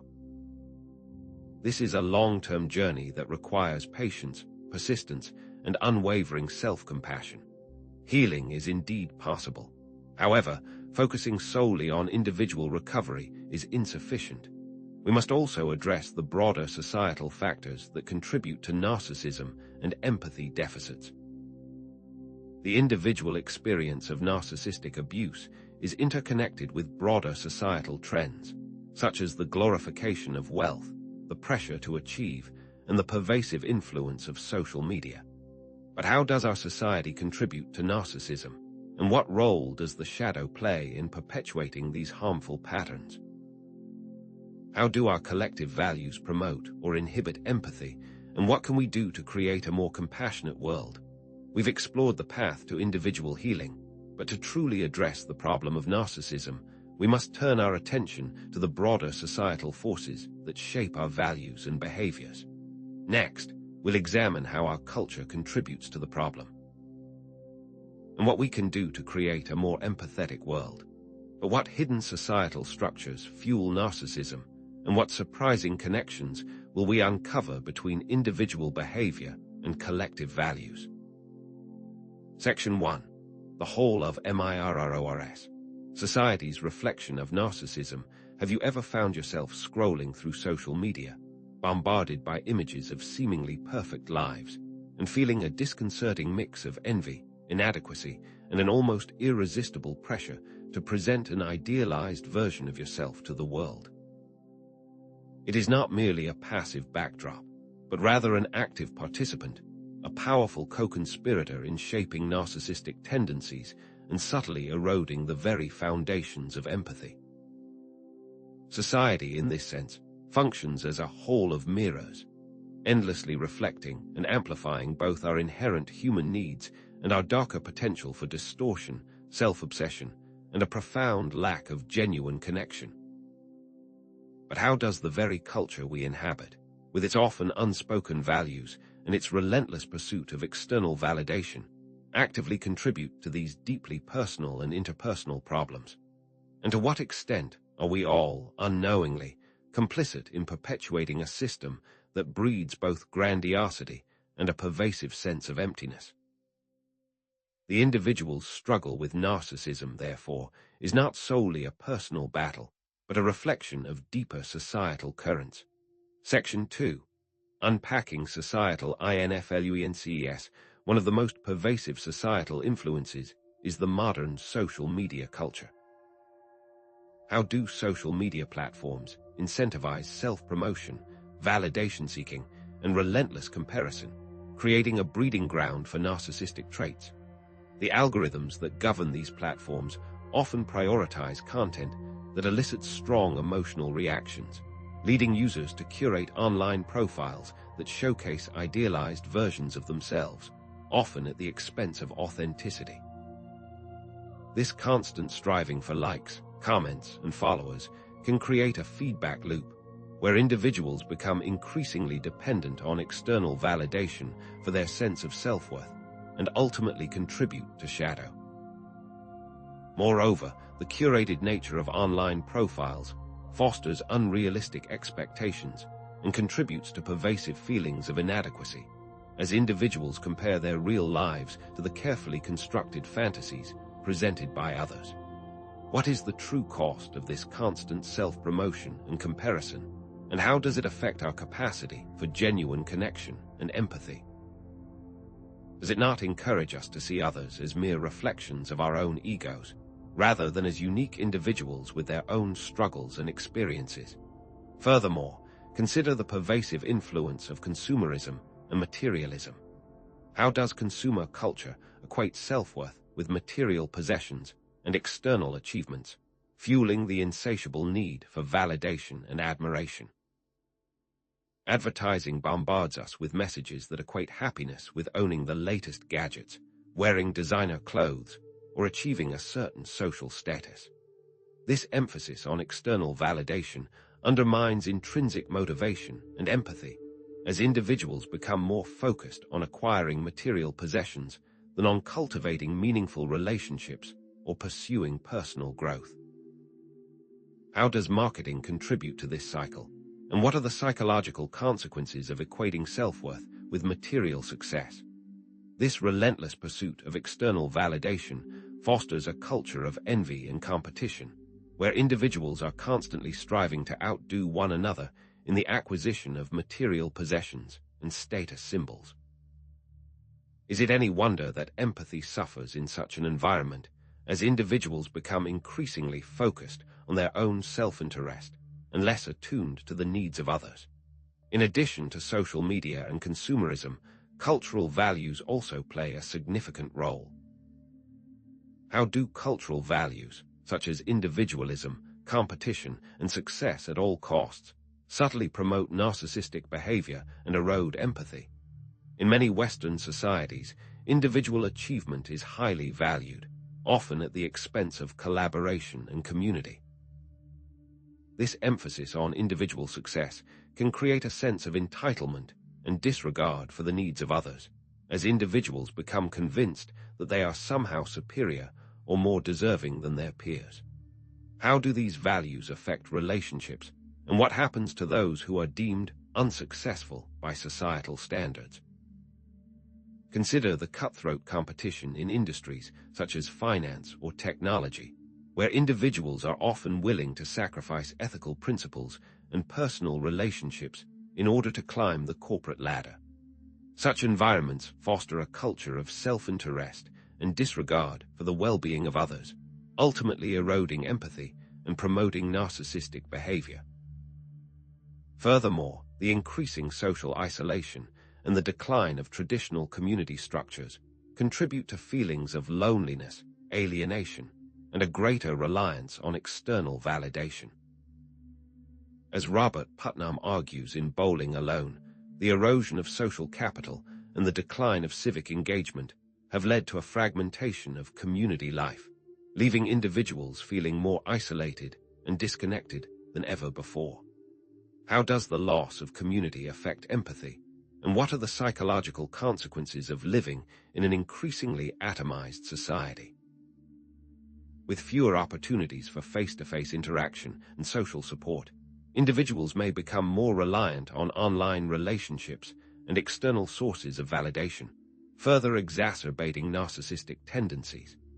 As community bonds weaken, empathy suffers, and individuals become more likely to see others as competitors or obstacles to their own self-interest. Finally, the cult of celebrity, which puts celebrities and influencers on a pedestal, fosters a sense of entitlement and grandiosity. In a society obsessed with fame and fortune, celebrities are often treated as demigods, their every action scrutinized and celebrated by the masses. This constant adulation can inflate their egos and lead to a sense of entitlement, making them less likely to empathize with the struggles of ordinary people. Consider the behavior of some celebrities who seem to operate above the law, indulging in extravagant displays of wealth and disregarding the needs of others. How does our society encourage shadow behavior by idolizing individuals who exhibit narcissistic traits? And what message does this send to young people who are striving to find their place in the world? When we elevate individuals to positions of power and influence based solely on their fame or wealth, we risk creating a culture where empathy is devalued and narcissistic behavior is rewarded. Section 3. Evidence and examples in the real world. Consider, for instance, the ubiquitous presence of social media influencers promoting products with carefully crafted images of perfection, while often ignoring the potential negative consequences of their lifestyles, such as unrealistic body image standards or unsustainable consumption patterns. These influencers often present a highly curated version of reality, designed to elicit envy and desire in their followers. How does this contribute to the problem of narcissism? And what is the impact on the mental health of young people who are constantly bombarded with these images? Furthermore, consider the relentless barrage of advertisements that equate happiness with owning a particular product or achieving a certain status symbol. From luxury cars to designer handbags, these advertisements send a clear message that self-worth is contingent on material possessions. How does this messaging contribute to a culture of consumerism and narcissism? And what are the long-term consequences for individual well-being and societal values? In the news, we often see stories highlighting the cutthroat competition in various industries, where individuals are willing to sacrifice ethical principles and personal relationships to achieve success. Whether it's a corporate executive engaging in insider trading or a politician bending the rules to win an election, these stories illustrate the corrosive effects of unchecked ambition and a disregard for the needs of others. How do the people in these news stories act? And what does their behavior reveal about the societal values that prioritize success over empathy? Statistics on increasing social isolation and loneliness paint a bleak picture of the state of human connection in modern society. Studies have shown that rates of loneliness have doubled in the past few decades, with significant negative impacts on mental and emotional health. What does this trend suggest about the state of community and empathy in our society? And what steps can we take to reverse this alarming trend? The phenomenon of celebrity worship, taken to the extreme, provides a disturbing glimpse into the darker side of human nature. From obsessive fans stalking their idols, to individuals undergoing extreme cosmetic surgery to resemble their favorite celebrities, these examples illustrate the dangers of deifying individuals and losing touch with reality. How does our society encourage shadow behavior by placing celebrities on a pedestal? And what can we do to cultivate a more balanced and realistic perspective? Research findings consistently demonstrate the negative impact of social media, consumerism, and cultural values on narcissism and empathy levels. Studies from psychology, sociology, and cultural studies have shown that increased social media use is associated with higher levels of narcissism and lower levels of empathy. Similarly, research has found that exposure to consumerist values can undermine intrinsic motivation and pro-social behavior. These findings suggest that societal forces are indeed playing a significant role in shaping our values and behaviors. What are the societal implications of these trends, and what steps can we take to mitigate their negative effects? Experts in the fields of psychology, sociology, and cultural studies have expressed growing concern about the societal implications of these trends. They argue that we are living in an increasingly narcissistic culture where empathy is devalued and self-interest is prioritized. But what can be done to reverse these trends, and how can we create a more compassionate and empathetic world? Section 4. Synthesis and Transition. A call to consciousness. In summary, we've explored the key societal factors that contribute to narcissistic tendencies and empathy deficits, re-emphasizing that these factors are not just abstract forces, but active influences shaping our values and behaviors. From the curated realities of social media to the allure of consumer culture and the isolation of modern society, we've seen how these influences can subtly erode our capacity for empathy and promote a self-centered worldview. Acknowledging the complexity of these issues and the challenges involved in creating systemic change is crucial. These problems are so ingrained in our society that they have become, essentially, invisible. This makes them all the more difficult to fight.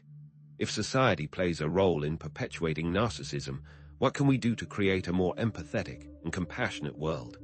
Is societal change truly possible, or are we destined to remain trapped in a cycle of self-obsession and disconnection? What concrete steps can individuals take to challenge these societal norms and actively promote empathy in their communities? And how do these steps relate to facing the collective shadow, the darker aspects of our shared human nature that often drive these destructive patterns? We've seen how society contributes to the problem of narcissism, but the story doesn't end there. Next, we'll explore what we can do as individuals and as a society to create a more empathetic and compassionate world. What hidden societal structures fuel narcissism, and what surprising connections will we uncover between individual behavior and collective values? Section 1. The Seeds of Change. Individual agency in a narcissistic world. Imagine deciding to purchase your next book from an independent bookstore rather than clicking Buy Now on Amazon, or choosing to spend time creating heartfelt messages for friends instead of endlessly scrolling through Instagram. Do these seemingly small choices matter in the face of a society seemingly obsessed with self-promotion and material acquisition? Even these conscious actions can plant seeds of change, challenging the prevailing narcissistic values and nurturing a more empathetic future, much like a single wildflower can eventually transform a barren field. But can these individual actions truly have an impact in shifting societal values, or are they merely drops in a narcissistic ocean? Section 2. Cultivating empathetic ECOSYSDMS. Actions for change. One crucial area where individuals can actively cultivate empathy is through conscious consumption. It's not simply about buying less, but about making informed purchasing decisions that support ethical and sustainable businesses, reducing our reliance on corporations that prioritize profit over people. Consider brands that prioritize fair labor practices, environmental sustainability, and community involvement. Choosing organic and locally sourced food, for example, supports smaller farms and reduces your carbon footprint.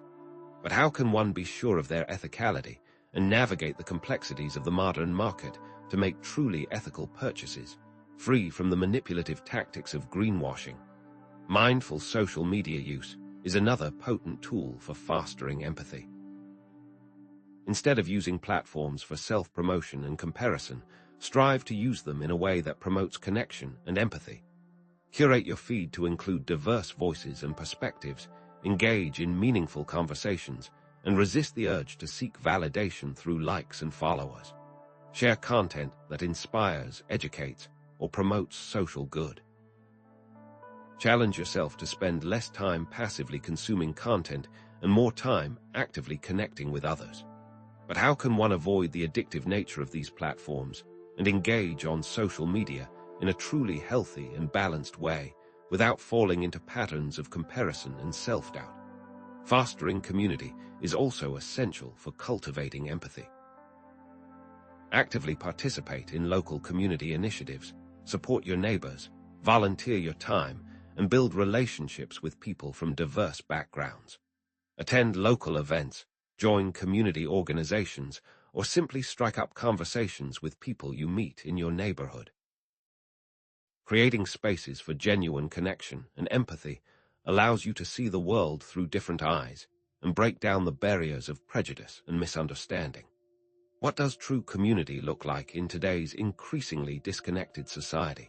And how can we actively rebuild the social fabric that has been frayed by individualism and consumerism?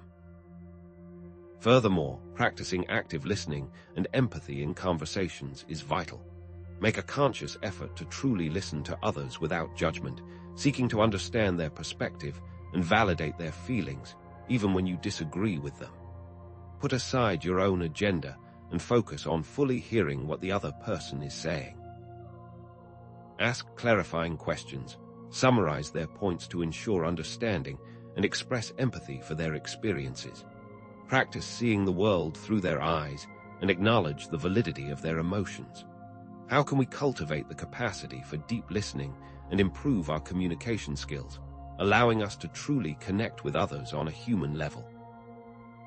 Finally, be willing to challenge microaggressions and everyday narcissism in your daily interactions. Identify and address subtle forms of narcissistic behavior, such as bragging, interrupting, or dismissing others' feelings.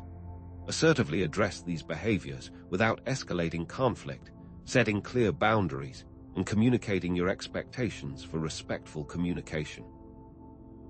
Gently point out the impact of their words or actions and encourage them to consider the other person's perspective.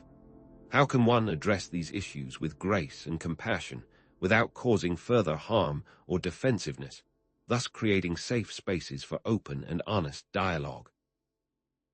Section 3. Evidence of impact. Stories of change. Consider the story of a community that organized a Buy Nothing group. Residents pledged to start buying new items for a set period, instead sharing resources, skills, and unwanted possessions within the group. This initiative not only reduced consumption, but also fostered a strong sense of community and connection, as people rediscovered the joy of sharing and helping one another. What were the unexpected benefits of this initiative, and how did it transform the community's relationship with material possessions?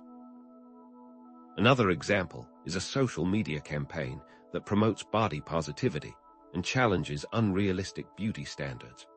By showcasing diverse bodies and celebrating self-acceptance, the campaign inspired others to embrace their own unique beauty and reject the pressure to conform to societal ideals. The campaign's authenticity and inclusivity resonated deeply with its audience, creating a ripple effect of self-love and empowerment. What made this particular campaign so effective in challenging deeply ingrained beauty standards and how can we replicate its success in other areas of social change? A case study of a school that implemented a comprehensive empathy education program provides further evidence of the impact of individual action. The program included activities such as role-playing, perspective-taking exercises, and community service projects, all designed to cultivate empathy and promote pro-social behavior. The results were remarkable, with reduced bullying rates, increased student engagement, and a more positive school climate. What were the key components of this program, and how can other schools adopt similar strategies to foster empathy and compassion among their students? Grassroots movements advocating for more ethical and sustainable business practices provide inspiring examples of how collective action can hold corporations accountable for their actions. These movements organize boycotts, protests, and public awareness campaigns to pressure companies to adopt more responsible practices. By raising awareness and mobilizing consumers, they have successfully influenced corporate behavior and promoted a more ethical and sustainable marketplace. How did these movements achieve their goals, and what lessons can we learn from their successes in challenging corporate power? Finally, consider public figures who use their platform to promote empathy and challenge narcissistic values. By speaking out against injustice, advocating for marginalized communities, and promoting acts of kindness and compassion, these individuals inspire others to take action and make a difference in the world. Their vulnerability and authenticity resonate deeply with their audience, demonstrating the power of empathy to heal and connect. Section 4. Synthesis and Transition. A Seed to Tree. The path forward. To summarize, we've explored key steps individuals can take to challenge narcissistic norms and cultivate empathy, re-emphasizing that even small actions can have a ripple effect, like a single voice joining a chorus to create a powerful sound. Acknowledging the challenges involved in changing ingrained patterns of behavior is important, but it's also important to emphasize the potential for collective action to create a more empathetic world, as a small seed can blossom into a mighty tree. If individual action can plant the seeds of change, what larger-scale strategies can we employ to cultivate a more empathetic society, nurturing those seeds? We've explored the power of individual action, but to truly transform society, we must also consider the role of education, policy, and activism. Next, we'll examine how these forces can work together to create a more empathetic world. How can we scale up these efforts to address the systemic roots of narcissism? And how do these actions relate to facing the collective shadow, those darker aspects of our shared human nature that often drive these destructive patterns, so that we can truly build a world based on compassion and understanding? Section 1. The Shadow of Society. Unacknowledged empathy. DEFICITS. Imagine witnessing a group of teenagers relentlessly mocking a classmate online. A sea of faces scrolling past a homeless person without a flicker of recognition, or the casual dismissal of an entire group of people based on their ethnicity or origin. What is the effect of these seemingly disconnected acts of cruelty and indifference? These are not isolated incidents, but rather symptoms of a deeper societal shadow, a collective denial of empathy and compassion that festers beneath the surface of our seemingly civilized world. This shadow is a breeding ground for narcissistic values and behaviors, a space where callousness can thrive. But are our own unconscious biases and prejudices silently contributing to this problem, and what can we do to turn the tide? How can the shadow in society affect empathy on an individual scale? What is the relationship between societal shadow and individual shadow? What mechanisms are at play that allow these societal shadows to thrive? Section 2. Unpacking the Societal Shadow. Mechanisms of denial. Society denies empathy and perpetuates narcissistic values through several insidious mechanisms. Dehumanization, for instance, involves stripping individuals or groups of their humanity through harmful narratives and stereotypes. This makes it easier to disregard their suffering and justify inequality. Consider how media portrayals often depict immigrants as criminals or refugees as a faceless horde, subtly eroding empathy and reinforcing prejudice. Such narratives echo throughout history, from the demonization of marginalized groups during the Holocaust to the dehumanizing language used to justify slavery. But what are the historical roots of dehumanization, and how do its modern manifestations rely on similar psychological triggers, subtly manipulating our perceptions and eroding our empathy? What role does propaganda play in reinforcing these dehumanizing narratives? Moral disengagement is another mechanism through which individuals and societies justify harmful actions by selectively disengaging their moral compass. This might involve blaming the victim, minimizing the consequences of our actions, or diffusing responsibility. Think of the justification often used to exploit workers. It's just business, or they're lucky to have a job. Albert Bandura, the renowned psychologist, described moral disengagement as a process where people convince themselves that ethical standards do not apply to them in a particular situation, which allows people to act in ways that contradict their values without experiencing guilt or shame. But what are the precise psychological mechanisms that allow us to compartmentalize our morality? And what examples exist in history where entire societies have embraced moral disengagement to justify unspeakable atrocities? System justification is the psychological process through which people tend to defend and rationalize existing social systems, even when those systems are demonstrably unjust or unequal. This can lead to a denial of systemic oppression and a resistance to social change, as people cling to the belief that the world is fundamentally fair. This manifests in people who defend unequal social systems by claiming that everyone has an equal opportunity or that people get what they deserve. But how does system justification perpetuate inequality by blinding us to the plight of others? And how does this manifest in our everyday interactions, subtly reinforcing the status quo? The bystander effect, a well-documented social phenomenon, further illustrates how empathy can be stifled in a crowd. This is where individuals are less likely to offer help to a victim when other people are present, because the diffusion of responsibility makes everyone feel less personally accountable.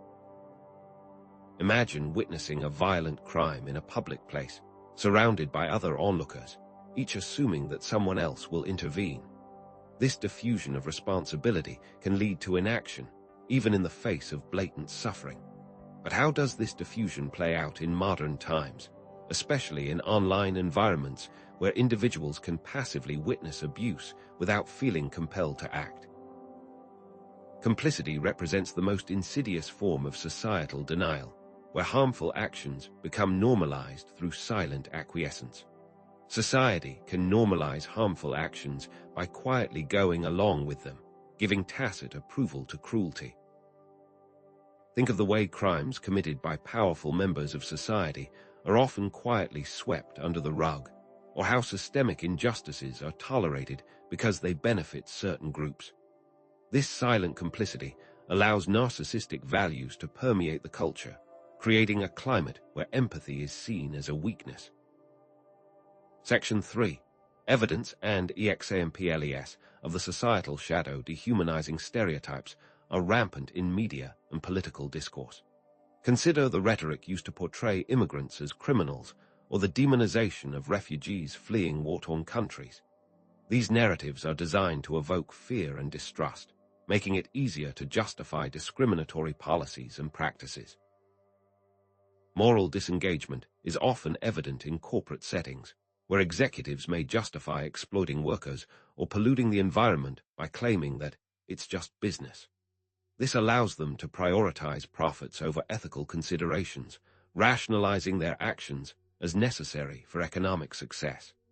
System justification can be seen in the arguments used to defend vast income inequality. Proponents of this system often claim that everyone has an equal opportunity and that people get what they deserve, ignoring the systemic barriers that prevent many from achieving upward mobility. This is a classic case of justifying the system. The bystander effect has been tragically demonstrated in numerous real-world scenarios, from the Kitty Genovese murder in 1964, where dozens of witnesses failed to intervene, to modern instances of online harassment where individuals passively observe abuse without taking action. Complicity is evident in the way society often turns a blind eye to the crimes committed by powerful members of society. From corporate malfeasance to political corruption, these acts are often met with silence or tacit approval, reinforcing a culture of impunity. Social psychologist Philip Zimbardo, known for the Stanford Prison Experiment, has extensively studied the mechanisms of moral disengagement and the power of situational forces to influence human behavior. His research highlights the ease with which ordinary people can be induced to commit harmful acts when placed in environments that normalize cruelty and dehumanization. But what do Zimbardo's findings reveal about the potential for even the most empathetic individuals to succumb to the societal shadow? And how can we guard against this insidious influence? Section 4. Synthesis and Transition. Awakening from the nightmare. In summary, society denies empathy and perpetuates narcissistic values through dehumanization, moral disengagement, system justification, the bystander effect, and complicity, re-emphasizing that these mechanisms are often unconscious and deeply ingrained in our culture. Acknowledging the challenges involved in confronting the societal shadow and promoting empathy on a large scale is paramount. If the societal shadow is such a powerful force shaping our values and behaviors, what can we do to awaken from this nightmare and create a more empathetic world? We've explored the dark corners of the societal shadow, but the story doesn't end there. What are the practical steps we can take, both individually and collectively, to shine a light on these dark corners and cultivate a more compassionate society? How can we encourage personal responsibility and challenge the systems that perpetuate inequality? What ultimate lessons can we learn from facing the societal shadow, and how can we use this new wisdom to build a better future? Next, we'll examine what we can do as individuals and as a society to awaken from this nightmare and create a more empathetic world. Section 1. The Power of US. Systemic change. As a collective endeavor, imagine feeling overwhelmed by the sheer magnitude of societal problems. Poverty, inequality, environmental destruction, the constant presence of wars. Does it sometimes feel like your individual actions are a mere drop in the ocean, incapable of creating meaningful change? Counter to this feeling of powerlessness, systemic change is not solely a top-down process dictated by powerful institutions, but a groundswell, a bottom-up movement fueled by collective action and grassroots initiatives. This represents a fundamental shift from me to us, recognizing the latent potential of collective agency in challenging narcissistic norms and proactively promoting empathy at every level of society. But can we, through conscious and concerted efforts, genuinely challenge such large issues, shifting the dominant paradigm towards a culture of greater understanding and shared emotional experience? Section 2. AMPLIFYNG Empathy. SDRATJS. For systemic change, creating meaningful and lasting systemic change requires a multi-pronged approach, building on individual actions and amplifying them through coordinated efforts. Transformative education is one key strategy. Integrating empathy education into school curricula at all levels can foster critical thinking, perspective taking, and vital social-emotional learning skills. It's not just about teaching children to be nice, but equipping them with the tools to understand social justice, human rights, and the often overlooked histories of marginalized groups. What if schools devoted as much time to teaching empathy and understanding as they do to standardized tests, creating a generation fluent in emotional intelligence and committed to social responsibility? Policy advocacy represents another crucial lever for change. actively advocating for policies that promote empathy and social justice, such as universal healthcare, affordable housing, and criminal justice reform, addresses systemic inequalities that breed resentment and division. This involves contacting elected officials, participating in peaceful protests and demonstrations, and supporting organizations that tirelessly advocate for progressive policies. But how can we ensure that our advocacy efforts are truly inclusive, amplifying the voices of those most affected by injustice, rather than perpetuating existing power dynamics? Community organizing can foster inclusive communities that prioritize empathy and mutual support.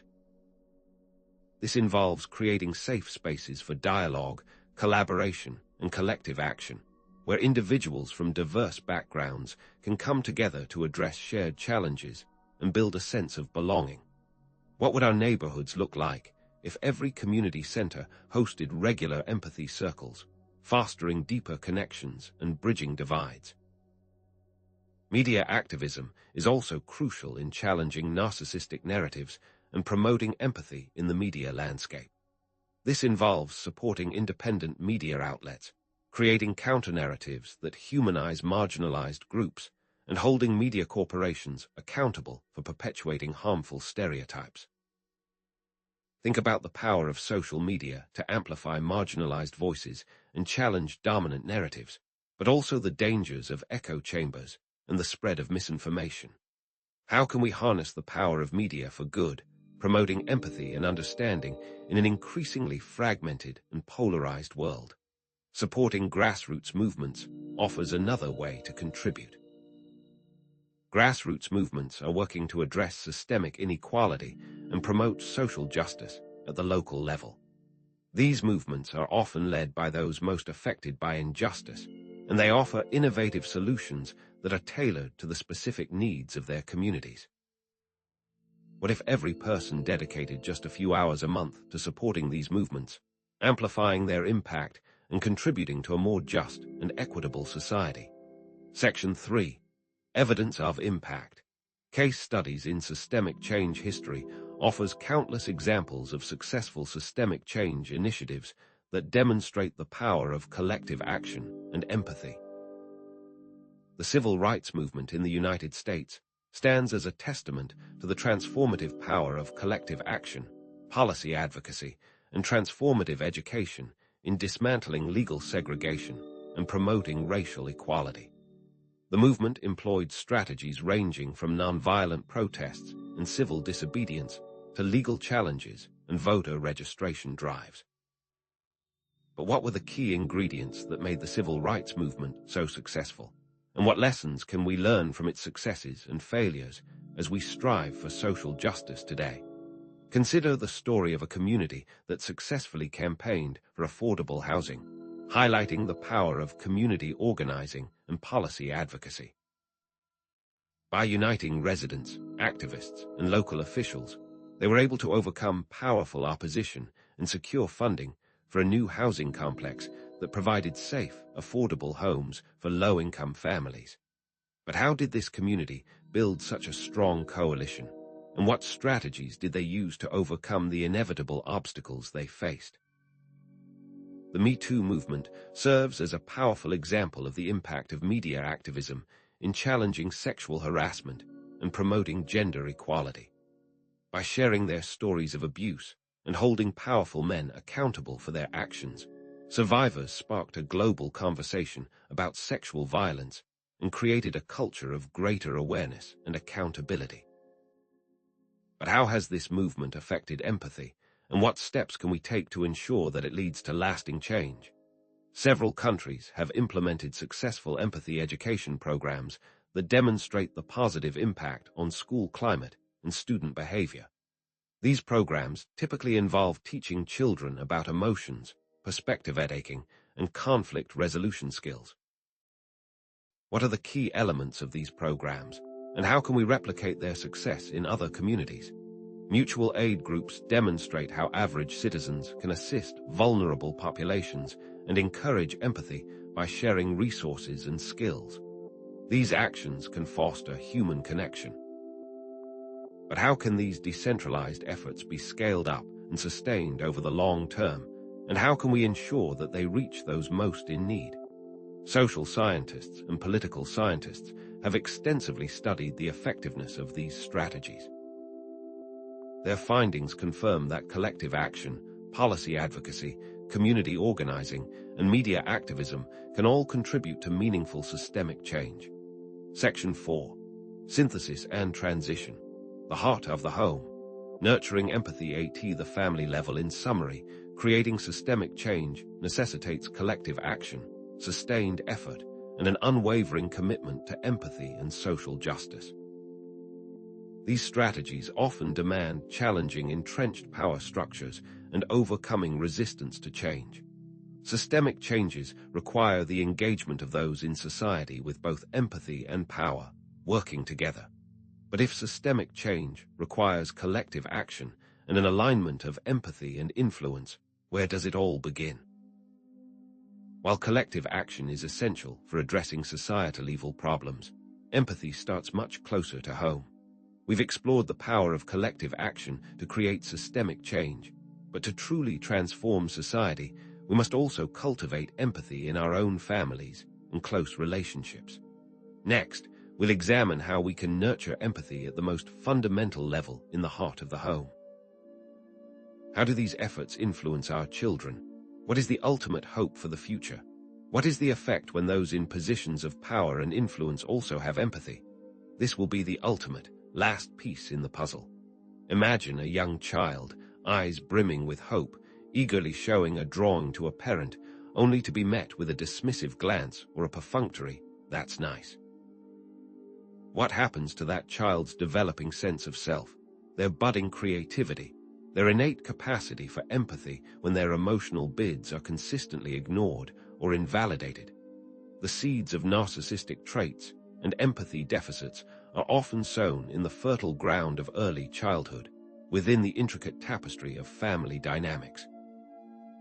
But how can parenting styles, often driven by unconscious patterns and unmet needs, exert such a profound and lasting influence on a child's developing sense of self and their ability to connect with the emotions of others? And perhaps more importantly, how can we avoid projecting blame onto the parent, recognizing that they, too, may be carrying the weight of their own unresolved wounds? What specific parenting behaviors, often subtle and unintentional, contribute to the development of narcissistic tendencies and empathy deficits in children, shaping their inner world and their interactions with the world around them? Certain parenting styles, while perhaps not intentionally malicious, can inadvertently foster narcissistic traits and empathy deficits in children. Consider, for instance, the perfectionistic parent whose relentless pursuit of excellence can cast a long shadow on their child's self-esteem. This is further affected when the child's shadow side is also rejected. The perfectionistic parent, driven by their own unmet needs for achievement and validation, often sets impossibly high standards for their children, demanding flawless performance in academics, sports, or other areas. What results is often a child driven by a need for external validation and approval, a need to constantly prove their worth to others, leading to a fragile sense of self and a pervasive fear of failure. How can these unrelenting standards impact the child's emotional well-being, leading to anxiety, depression, and a diminished capacity for self-compassion? What are the long-term consequences of growing up under the constant pressure to achieve, to be perfect, to never make mistakes, ultimately hindering the development of genuine empathy and connection? In stark contrast to the perfectionistic parent, we find the overvaluing parent, whose excessive praise and flattery can inflate a child's ego to unsustainable proportions. This parent, often driven by their own narcissistic needs for vicarious gratification, lavishes their child with constant praise and admiration, often irrespective of the child's actual accomplishments or qualities. This inflated sense of self can mask underlying feelings of insecurity and worthlessness, creating a fragile grandiosity that crumbles under the slightest criticism. How can this constant overvaluing contribute to empathy deficits, leading the child to believe they are inherently superior to others, entitled to special treatment, and deserving of constant admiration. Furthermore, how does this affect the integration of the shadow self? Consider also the emotionally unavailable parent, whose emotional distance and neglect can leave a child feeling abandoned and unseen. This parent, often struggling with their own emotional regulation or preoccupied with their own needs, is emotionally distant, neglectful, or invalidating, failing to provide the child with the emotional support and attunement they need to develop a secure sense of self and a capacity for empathy. How can the lack of empathy from a parent affect their children, leaving them feeling unseen, unheard, and unloved, struggling to connect with their own emotions and the emotions of others? What does this look like in practice? What long-term effects does this parenting style have? Finally, there's the enmeshed parent, whose over-involvement and lack of boundaries can stifle a child's individuation and autonomy. This parent, often driven by their own anxieties or unmet needs for connection, is overly involved in their child's life, lacking appropriate boundaries and blurring the lines between their own needs and the needs of their child. How can boundaries be crossed in such a way as to create a child who struggles to develop a separate sense of self, leading to a blurring of boundaries and difficulty recognizing the needs and feelings of others? What does this type of family dynamic look like, where the child's identity is subsumed by the parent's needs, hindering their ability to develop genuine empathy and autonomy? To illustrate these parenting styles more concretely, consider the following examples. Imagine a parent constantly criticizing their child's performance in school or sports, pushing them to achieve higher grades or win more competitions, regardless of the child's own interests or abilities. This is the perfectionistic parent in action, creating a child who is driven by a fear of failure and a need for external validation. Now, picture a parent constantly praising their child's appearance or talents, even when it is not warranted, creating a sense of entitlement and superiority over others. This is the overvaluing parent, fostering a grandiose sense of self that masks underlying insecurities. What are the effects of this behavior on other siblings or family members? Consider an emotionally unavailable parent consistently dismissing their child's feelings, telling them to toughen up or stop being so sensitive, leading the child to suppress their emotions and avoid seeking comfort or support. And finally, imagine an enmeshed parent constantly intruding on their child's privacy, making decisions for them, and expecting them to prioritize the parent's needs over their own, creating a sense of guilt and obligation. What does this type of family dynamic look like, where the child's individuality is stifled and their needs are secondary to the parent's? Attachment theory, pioneered by John Bowlby and further developed by Mary Main and others, highlights the importance of early attachment experiences in shaping a child's emotional development and their capacity for empathy. Secure attachment, characterized by a consistent and responsive caregiver, fosters a sense of trust, security, and empathy, while insecure attachment, resulting from inconsistent or neglectful caregiving, can lead to anxiety, avoidance, and empathy deficits. Renowned psychoanalyst Otto Kernberg emphasizes that narcissistic personality disorders often stem from early childhood experiences of neglect, abuse, or inconsistent parenting. These experiences can disrupt the development of a cohesive sense of self and lead to the development of defensive mechanisms, such as grandiosity and entitlement, to cope with underlying feelings of worthlessness and shame. How does the shadow of the parent affect the child, perpetuating patterns of narcissistic behavior across generations? What can be done to prevent negative transference, ensuring that these harmful patterns are not repeated in future relationships? In summary, perfectionistic, overvaluing, emotionally unavailable, and enmeshed parenting styles can contribute to the development of narcissistic traits and empathy deficits in children, shaping their sense of self, their relationships with others, and their overall well-being. However, it is crucial to remember that these patterns are often unintentional and stem from the parents' own unmet needs and unresolved trauma, creating a complex web of intergenerational dynamics. Acknowledging the complexity of family dynamics and the challenges involved in breaking intergenerational patterns is the first step towards fostering healthier relationships and promoting empathy within families. What can parents do to change the current dynamic, consciously choosing to break the cycles of narcissistic parenting and foster healthier emotional development in their children? How can family therapy help families address these underlying issues, promoting communication, empathy, and healthy boundaries? If narcissistic traits and empathy deficits are often rooted in early childhood experiences, what can be done to heal these wounds and foster healthier family dynamics, creating a more compassionate and supportive environment for all? What is the ultimate outcome one should expect, and are apologies ever necessary in the process of healing? How can one achieve individuation within a family system while maintaining healthy relationships and respecting individual boundaries? How does the shadow play a role in family interactions, influencing communication patterns and emotional dynamics? Understanding these family dynamics is the first step toward breaking free from these patterns and creating a more empathetic and supportive environment for children. But what is the first step a family can take to heal, to embark on a journey of self-discovery, compassion, and transformation? Imagine a seemingly innocuous scenario: a parent subtly praising one child's artistic talent while dismissing another's athletic achievements with a casual, "Sports aren't everything." What happens when these subtle yet persistent patterns of favoritism, competition, and comparison create an echo chamber within the child's psyche, amplifying narcissistic tendencies and empathy deficits?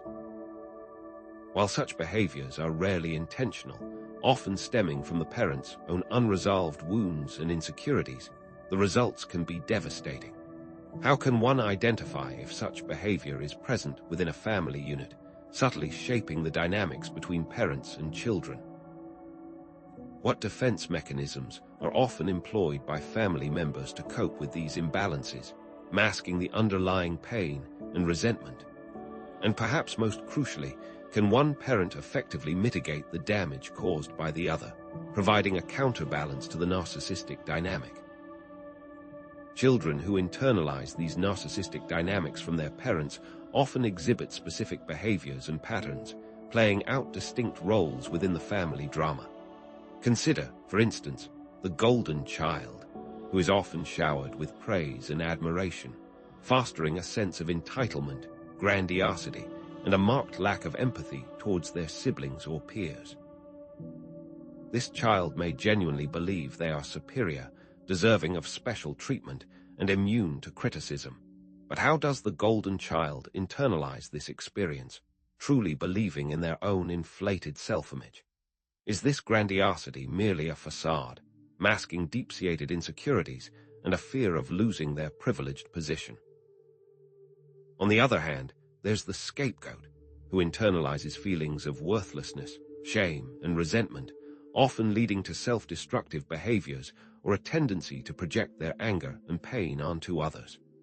What are the long-term psychological effects of being the scapegoat, constantly blamed for the family's problems and denied the opportunity to develop a healthy sense of self-worth? Then we have the invisible child, who develops a fear of attention and a tendency to withdraw from social interactions, suppressing their own needs and feelings to avoid further neglect or criticism. This child learns to blend into the background, becoming adept at anticipating the needs of others while neglecting their own. What effect does this dynamic have on their shadow, repressing their anger, frustration, and desires, leading to a sense of emptiness and disconnection? How does the invisible child experience and cope with this emotional neglect, often feeling like they don't truly exist? Finally, consider the parentified child, who is forced to assume the role of caregiver for their parents, often sacrificing their own childhood and emotional well-being.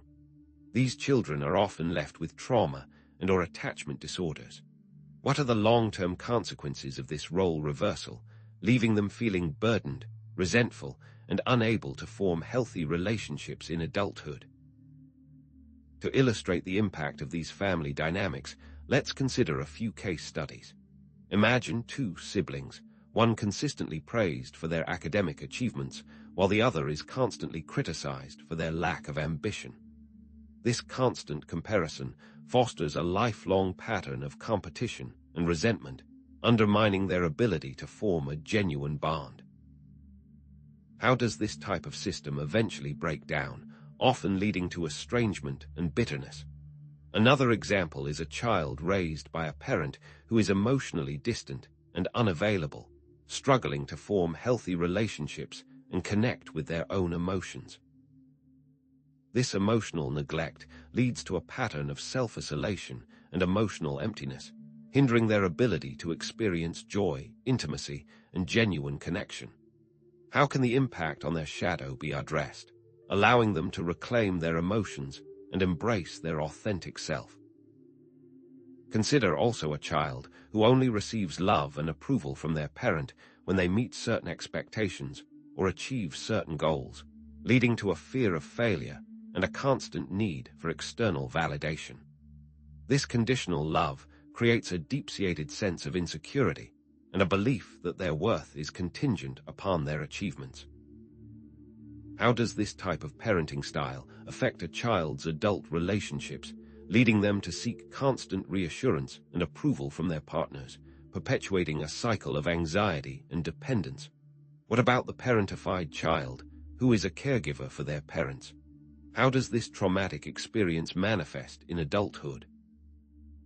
Often, these children grow into adults that are still caregivers, unable to establish boundaries and self-advocate. The psychological disorders that arise from this trauma can include anxiety, depression, and complex PTSD. These children are often unable to have healthy relationships, as they may struggle to trust others and have difficulty expressing their own needs. Can this pattern be broken? These patterns of intergenerational narcissism are often unconscious, stemming from unresolved trauma and unmet needs within the family system. Breaking free from these ingrained patterns and creating healthier family dynamics is a formidable challenge. Understanding these dynamics is the first step towards breaking free, but here's what most people miss. These patterns are not just psychological. They are also deeply spiritual. The family becomes a battleground for unacknowledged aspects of the parents' souls, with the children bearing the brunt of their unresolved conflicts. It is time to face the darkness within the family, acknowledging the hidden wounds and unspoken resentments that have festered for generations. These patterns are connected to the Jungian concept of the shadow, where unacknowledged and unintegrated aspects of the parents' own personalities are projected onto their children, perpetuating a cycle of narcissistic traits and empathy deficits.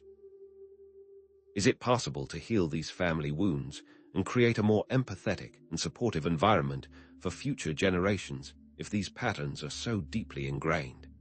And perhaps more importantly, how can shadow work help to illuminate these hidden dynamics, allowing family members to reclaim their projections and integrate their disowned qualities? The ultimate goal of family healing is not to achieve a perfect, conflict-free existence, but to create a space where each member can express their authentic self, flaws and all, without fear of judgment or rejection. What long-term steps can be taken to ensure that these wounds are not passed on to future generations, creating a legacy of healing and wholeness? Understanding these family dynamics is the first step toward breaking free from these patterns and creating a more empathetic and supportive environment for children. Next, we'll explore strategies for fostering healthier communication, setting boundaries, and promoting emotional well-being within families, ultimately building a stronger foundation for empathy and connection. But can one ever truly escape the echoes of the past? Or are we destined to repeat the patterns of our ancestors, trapped in a never-ending cycle of narcissistic family dynamics? Consider the all-too-familiar scene.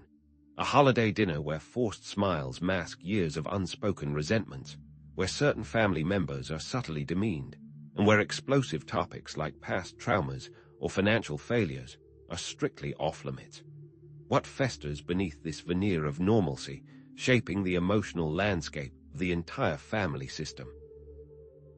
This is the realm of the family shadow, a concept encompassing the unacknowledged traumas, secrets, and unresolved conflicts that exert a powerful, often unconscious, influence on family dynamics, influencing each member whether they are aware or not.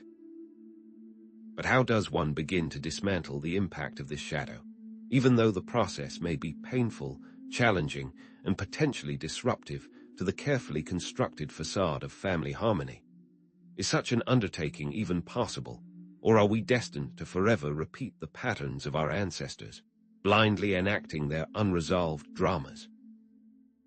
The family shadow, much like the individual shadow described by Jung, is a repository of disowned aspects, but in this case, it's a collective entity that spans generations. It operates through various mechanisms, each reinforcing the other and perpetuating a cycle of dysfunction. Unacknowledged trauma, for instance, can manifest as anxiety, depression, or relationship problems in subsequent generations, even if those generations have no direct knowledge of the original event. A study published in the Journal of Family Psychology found that children of Holocaust survivors were more likely to experience symptoms of post-traumatic stress disorder, highlighting the intergenerational transmission of trauma. Furthermore, family secrets, such as infidelity or financial ruin, can create a climate of mistrust, shame, and emotional distance, distorting reality and making it difficult for family members to form authentic connections.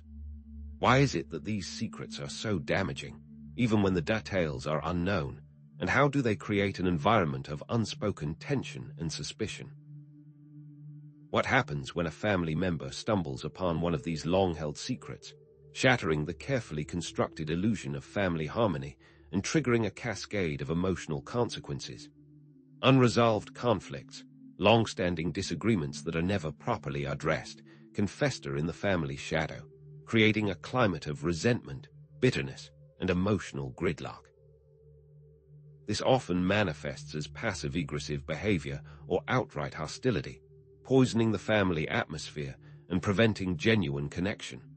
Consider, for example, siblings who have been locked in a power struggle since childhood, constantly competing for their parents' attention and approval. How does this unresolved conflict continue to play out in their adult relationships, undermining their ability to form healthy partnerships and maintain meaningful connections?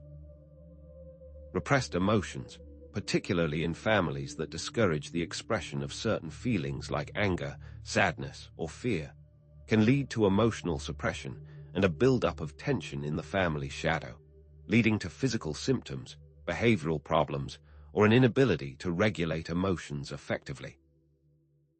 Family members learn to swallow their feelings, stuffing them down until they erupt in unexpected and often destructive ways. But what are the psychological consequences of this emotional suppression, and how does it affect the individual's ability to form healthy attachments and express their authentic self? To protect these uncomfortable truths, families often employ a range of defense mechanisms, including denial, repression, projection, displacement, and idealization. Denial involves refusing to acknowledge the existence of a problem, such as a parent's alcoholism or a history of abuse. Repression involves unconsciously blocking out painful memories or emotions. Projection involves attributing one's own unacceptable thoughts or feelings to another family member. Displacement involves redirecting emotions from the original source to a less threatening target. Idealization involves exaggerating the positive qualities of a family member or the family as a whole, while ignoring the negative aspects. These defense mechanisms intertwine and reinforce one another, creating a complex web of unconscious influences that maintain the family's shadow and prevent genuine healing. Are these patterns of denial, repression, projection, displacement, and idealization present within every family, to varying degrees, and how do they serve to protect the family from confronting the uncomfortable truths lurking in the shadows? To illustrate the impact of the family shadow, let's consider several case studies. Take, for instance, the addicted family, where alcoholism or drug abuse is a pervasive but unspoken reality, leading to patterns of codependency, enabling, and denial. Family members may tiptoe around the addict, making excuses for their behavior and shielding them from the consequences of their actions. This behavior creates a toxic environment of secrecy and dysfunction, preventing the addict from seeking help and perpetuating the cycle of addiction. In the traumatized family, where past traumas are swept under the rug, recurring patterns of anxiety, depression, and relationship problems emerge, affecting multiple generations. The secretive family, where a significant secret is kept hidden, creates a climate of mistrust and emotional distance, leaving family members feeling isolated and disconnected. In the conflict-ridden family, long-standing conflicts never reach resolution, leading to a constant state of tension and hostility, with family members constantly bickering and undermining each other. Finally, the emotionally repressed family discourages the expression of certain emotions, leading to emotional suppression and a buildup of tension in the family shadow, often leading to physical symptoms or behavioral problems. How do these dysfunctional family systems perpetuate themselves, and what are the long-term consequences for the individuals involved? It's important to recognize that these examples are not necessarily indicative of a narcissistic family, but rather illustrate how narcissistic tendencies can arise within a family system due to the unacknowledged and unintegrated aspects of the family shadow. Family systems theorist Murray Bowen, for instance, emphasized the concept of undifferentiated family ego mass, where family members are emotionally fused and lack a clear sense of individual identity.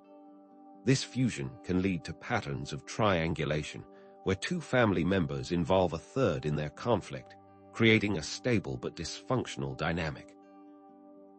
As Bowen argued, the basic building block of emotional systems is the triangle.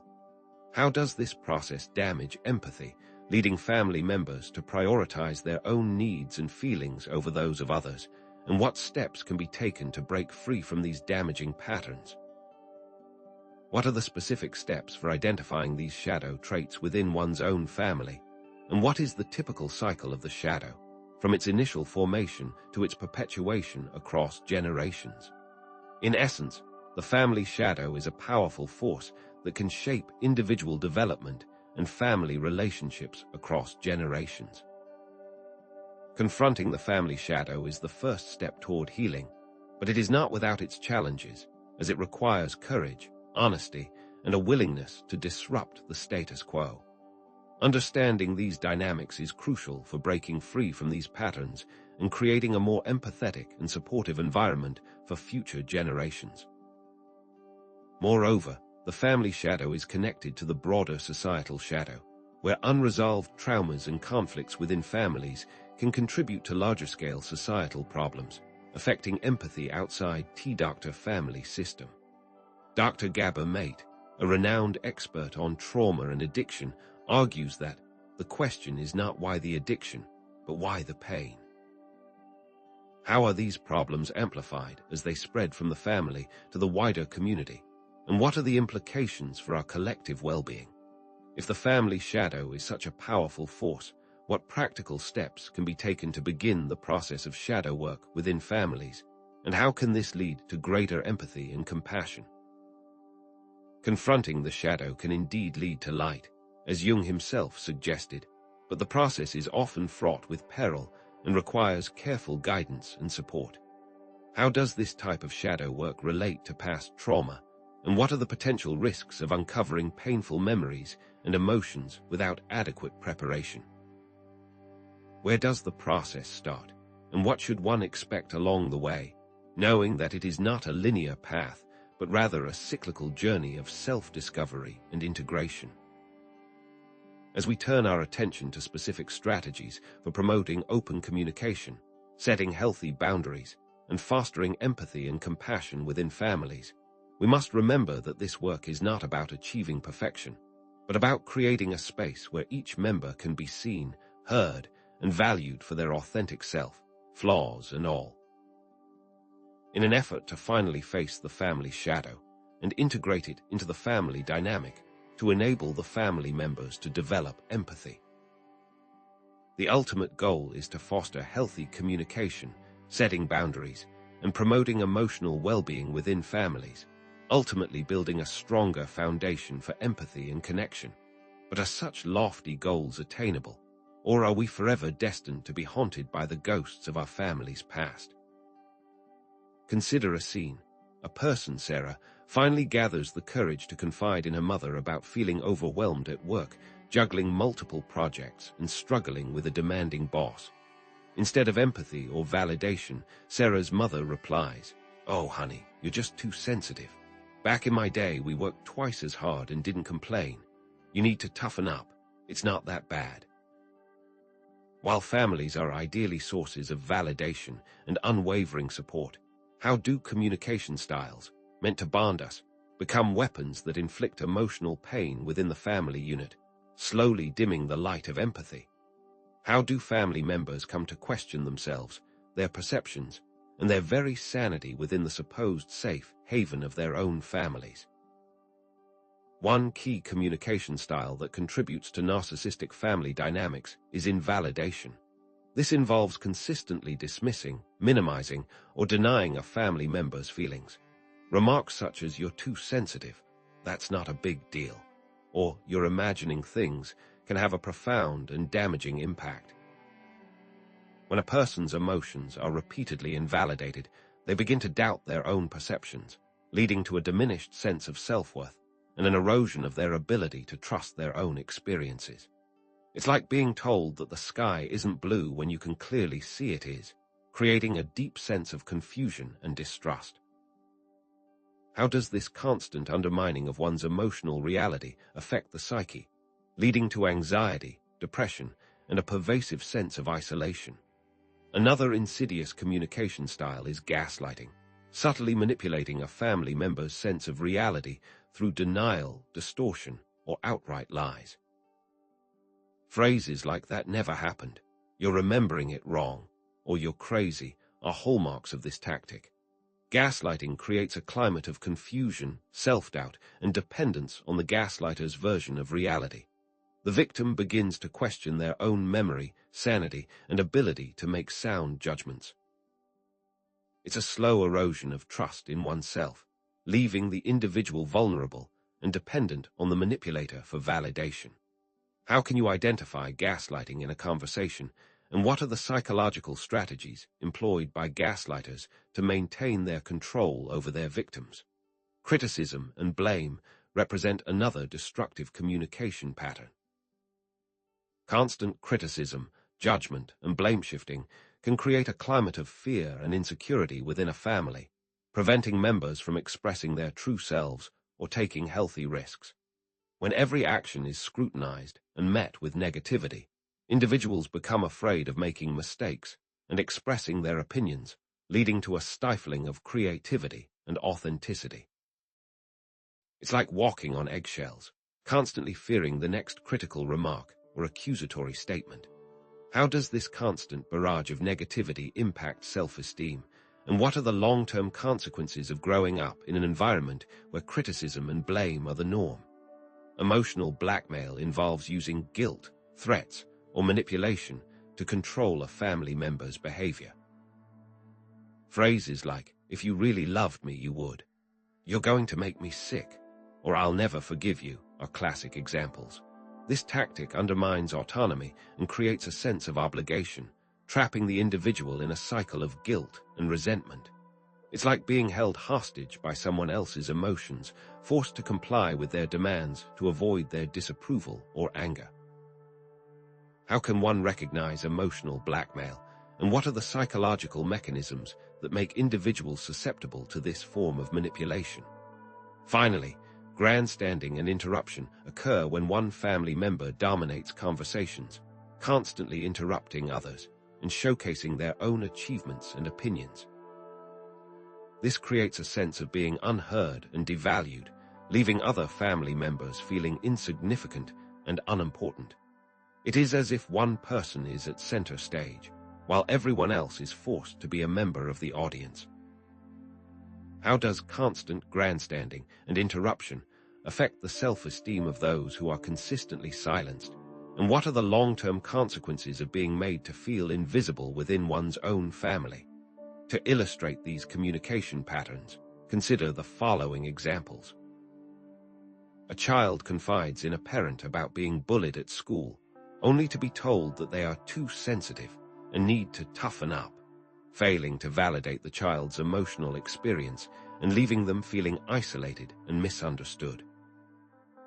A spouse denies a previous argument or promise, causing the other spouse to question their memory and sanity, creating a dependency on the gaslighter's version of reality and undermining their sense of self-trust. A parent constantly criticizes their child's appearance, weight, or intelligence, undermining their self-esteem and creating a fear of failure, leading to anxiety and self-doubt. A parent threatens to cut off financial support if their child doesn't pursue a career path they approve of, manipulating their child's decisions through guilt and fear, and robbing them of their autonomy and agency. A family gathering where one member dominates the conversation, boasting about their accomplishments and constantly interrupting others, leaving other family members feeling unheard and devalued and exacerbating feelings of inadequacy. In each of these instances, we see elements of the shadow at play. In the case of the invalidating parent, perhaps their own unacknowledged vulnerability and fear of weakness is projected onto their child. The gaslighting spouse may be desperately trying to maintain a sense of control and dominance, concealing their own insecurities and vulnerabilities. The critical parent may be acting out of their own unresolved feelings of inadequacy, projecting their self-criticism onto their child. The emotionally blackmailing parent may be grappling with their own fears of abandonment, desperately clinging to control over their child's life. The grandstanding family member may be driven by a deep-seated need for validation and recognition, attempting to fill an inner void with external accolades. Who might be acting out of shadow in each of these scenarios? And how does this shadow projection contribute to the perpetuation of these harmful communication patterns? In essence, the key communication patterns that contribute to narcissistic family dynamics have damaging impacts on empathy, self-esteem, and emotional well-being. These toxic habits erode bonds over time, creating a climate of fear, insecurity, and distrust. Furthermore, these difficulties can be connected to the family shadow, where unresolved conflicts and traumas manifest as dysfunctional communication. It is often difficult to be empathetic when a core wound hasn't healed, and these family patterns can be passed on for generations. If these communication patterns are so harmful, what concrete steps can families take to break free from these cycles and foster healthier, more empathetic relationships? What can happen if these habits are not addressed? What would a healthy outcome look like? Is forgiveness possible in these instances? Can a family dynamic truly transform? Next, we will explore concrete strategies for promoting open communication, active listening, setting healthy boundaries, and practicing empathy within families, creating a pathway towards healing and connection, a journey which is not without its challenges. Consider a scene. A family sits around the dinner table, each member present in body, yet worlds apart in spirit. Years of unspoken resentments, unresolved conflicts, and emotional wounds have built walls between them, making genuine connection feel like an impossible dream. They love each other, they truly do, but empathy seems to have withered, replaced by a landscape of misunderstanding and hurt feelings. Imagine viewing the family unit as a garden. Empathy, like a delicate flower, requires conscious nurturing and careful cultivation to thrive. The potential for growth and beauty is always there, even in the most neglected spaces? What are the essential elements that can transform a landscape of disconnection into a flourishing garden of empathy within the family? What does this require from each member in terms of vulnerability, commitment, and a willingness to confront their own shadows? To begin this journey of cultivation, several concrete strategies can be implemented. First, practice active listening without judgment. This means truly hearing what another family member is saying, without interrupting, judging, or offering unsolicited advice. It's about creating a safe space for sharing feelings and perspectives, a space where vulnerability is met with compassion rather than criticism. Family members can be taught to listen actively by practicing techniques such as summarizing what they've heard, asking clarifying questions, and reflecting on the speaker's emotions. For example, instead of immediately dismissing a teenager's frustration with school, a parent might say, "It sounds like you're feeling really overwhelmed with the workload. Is that right?" This simple act of validation can open the door to deeper communication and understanding. What happens when deeply ingrained habits of interruption and judgment make active listening feel almost impossible? How can families overcome these deeply rooted patterns and cultivate a culture of genuine receptivity? Another essential element is expressing vulnerability and authenticity. This involves cultivating a culture of honesty and openness by sharing one's own vulnerabilities, struggles, and emotions. It's about modeling vulnerability for others, fostering a sense of connection and trust, and dispelling the myth that strength lies in emotional invulnerability. Vulnerabilities can be expressed through open and honest conversations about personal struggles, past traumas, or current fears. For instance, a parent might share their own anxieties about work or their own past mistakes, showing their children that it's okay to be imperfect and to ask for help. This requires courage and a willingness to step outside of one's comfort zone, but the rewards are immense. How can family members be encouraged to embrace vulnerability in a society that often equates it with weakness? What steps can families take to create a safe and supportive environment where vulnerability is celebrated rather than shamed?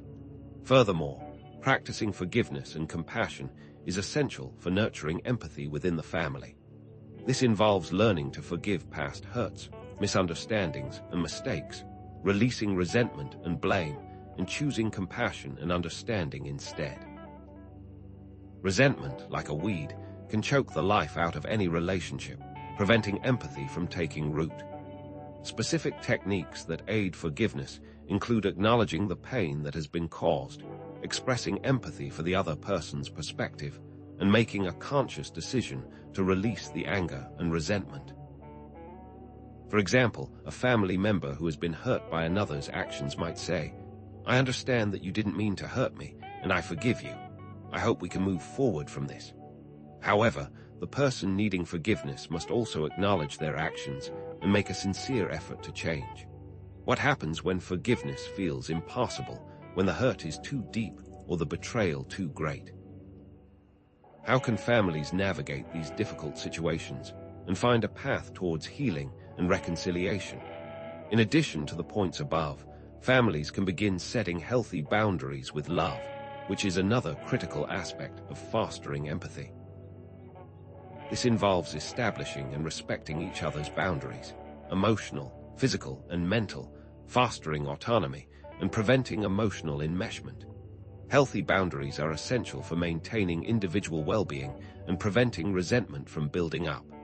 They ensure that each family member feels respected and valued, which in turn fosters empathy. Boundaries prevent problems in the future by establishing clear expectations and preventing one person from overstepping another's limits. For example, a teenager might set a boundary with their parents by asking for privacy in their room, or by requesting that their parents not share personal information about them with others. On the other hand, parents may establish boundaries about appropriate language and behavior in the house, or about the use of technology after a certain hour. What are some common challenges families face when attempting to set healthy boundaries, and how can they be overcome? Finally, A strong way to promote empathy is through creating rituals of connection. Regular family meals, game nights, or shared activities can provide opportunities for connection, communication, and empathy, strengthening family bonds and creating lasting memories. These rituals create a sense of belonging and provide a structured way for family members to connect and communicate. Activities that are effective include cooking together, going for walks, playing board games, or simply spending time talking and listening to each other. For example, a family might establish a weekly game night where everyone puts aside their phones and focuses on having fun together. This creates a shared experience that fosters connection and empathy. Consider families that embrace the power of unplugged time, dedicating specific hours or days to disconnecting from technology and fully engaging with one another. How can families integrate these rituals into their busy lives, and what are the key ingredients for making them meaningful and effective?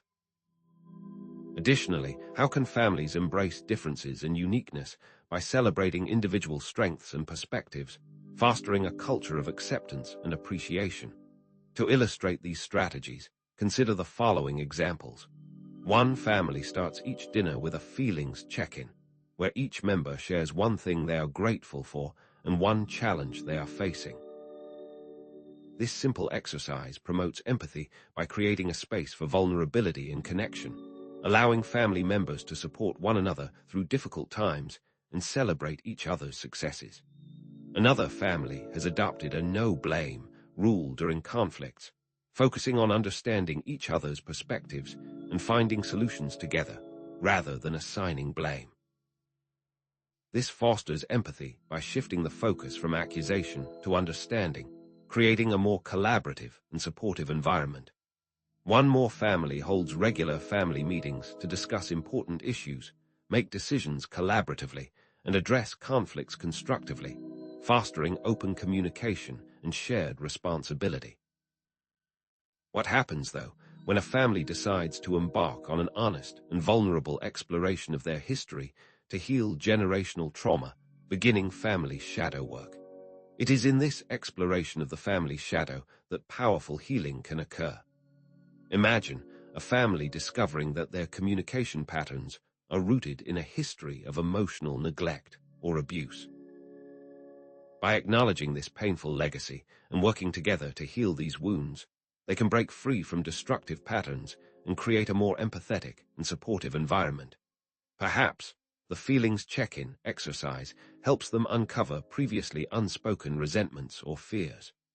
The no-blame rule allows them to address past conflicts without resorting to accusatory language. The family meeting provides a forum for discussing difficult issues and making collaborative decisions. In each of these instances, the family is actively working to integrate their shadow, bringing unconscious patterns into the light of awareness and choosing a more conscious and compassionate way of relating to one another. By actively tending to the emotional needs of our families, we can cultivate a garden of empathy that nourishes not only our present relationships, but also the hearts and minds of generations to come. However, these strategies require ongoing effort, patience, and a commitment to creating a more loving and supportive environment. The seeds of empathy must be constantly watered and nurtured, and the weeds of resentment and misunderstanding must be regularly removed. Like a garden, family empathy requires constant tending and attention. What does the long-term effect on relationships look like, and how can shadow traits be avoided in future generations? What is the best way to set up a child for a life of empathy, ensuring that they will carry the torch of compassion and understanding into the world? Finally, we'll explore the lasting impact of this empathetic approach, solidifying its profound significance in shaping the future. Imagine a grandparent, weathered by time and experience, gently guiding a grandchild through the bustling corridors of a homeless shelter, sharing stories and dispensing warmth. This seemingly simple act encapsulates a profound truth. Families serve as echo chambers, amplifying either empathy or narcissism, and indelibly shaping the emotional landscape of future generations.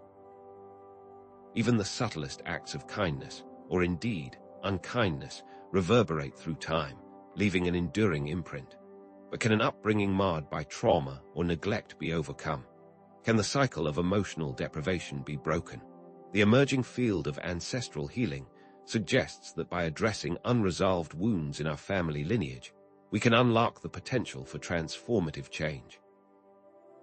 How can families consciously cultivate legacies of empathy, ensuring that these values resonate across generations and help break entrenched family shadow patterns?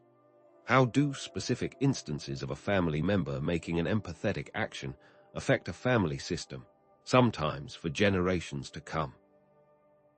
To actively shape the empathetic development of future generations, families can focus on specific strategies, beginning with modeling empathy in action. Parents and other family members can consciously demonstrate kindness, compassion, and understanding in their daily interactions, offering children tangible examples of how to respond to the needs of others. This isn't just about saying the right things. It's about embodying those values in every interaction.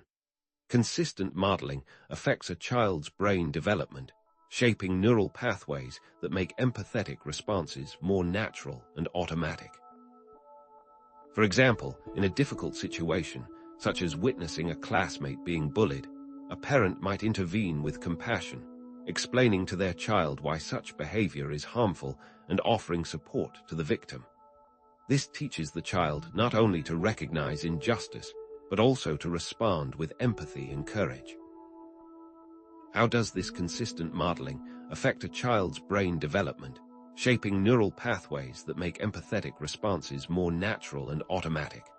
Furthermore, families can actively create opportunities for prosocial behavior.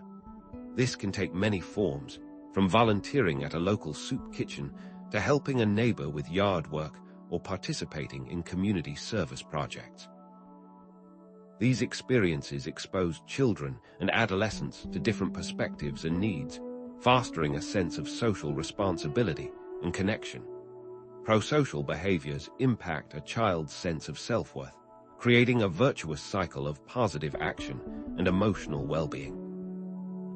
By contributing to something larger than themselves, children develop a sense of purpose and belonging, strengthening their empathy muscles. The feeling of making a positive difference in the world can be profoundly rewarding, reinforcing their commitment to compassionate action.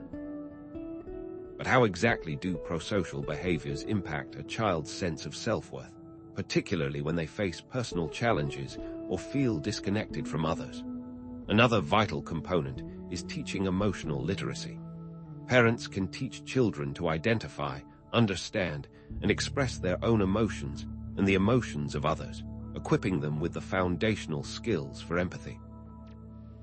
This involves creating a safe space for children to explore their feelings, even when they are difficult or uncomfortable, and validating their experiences.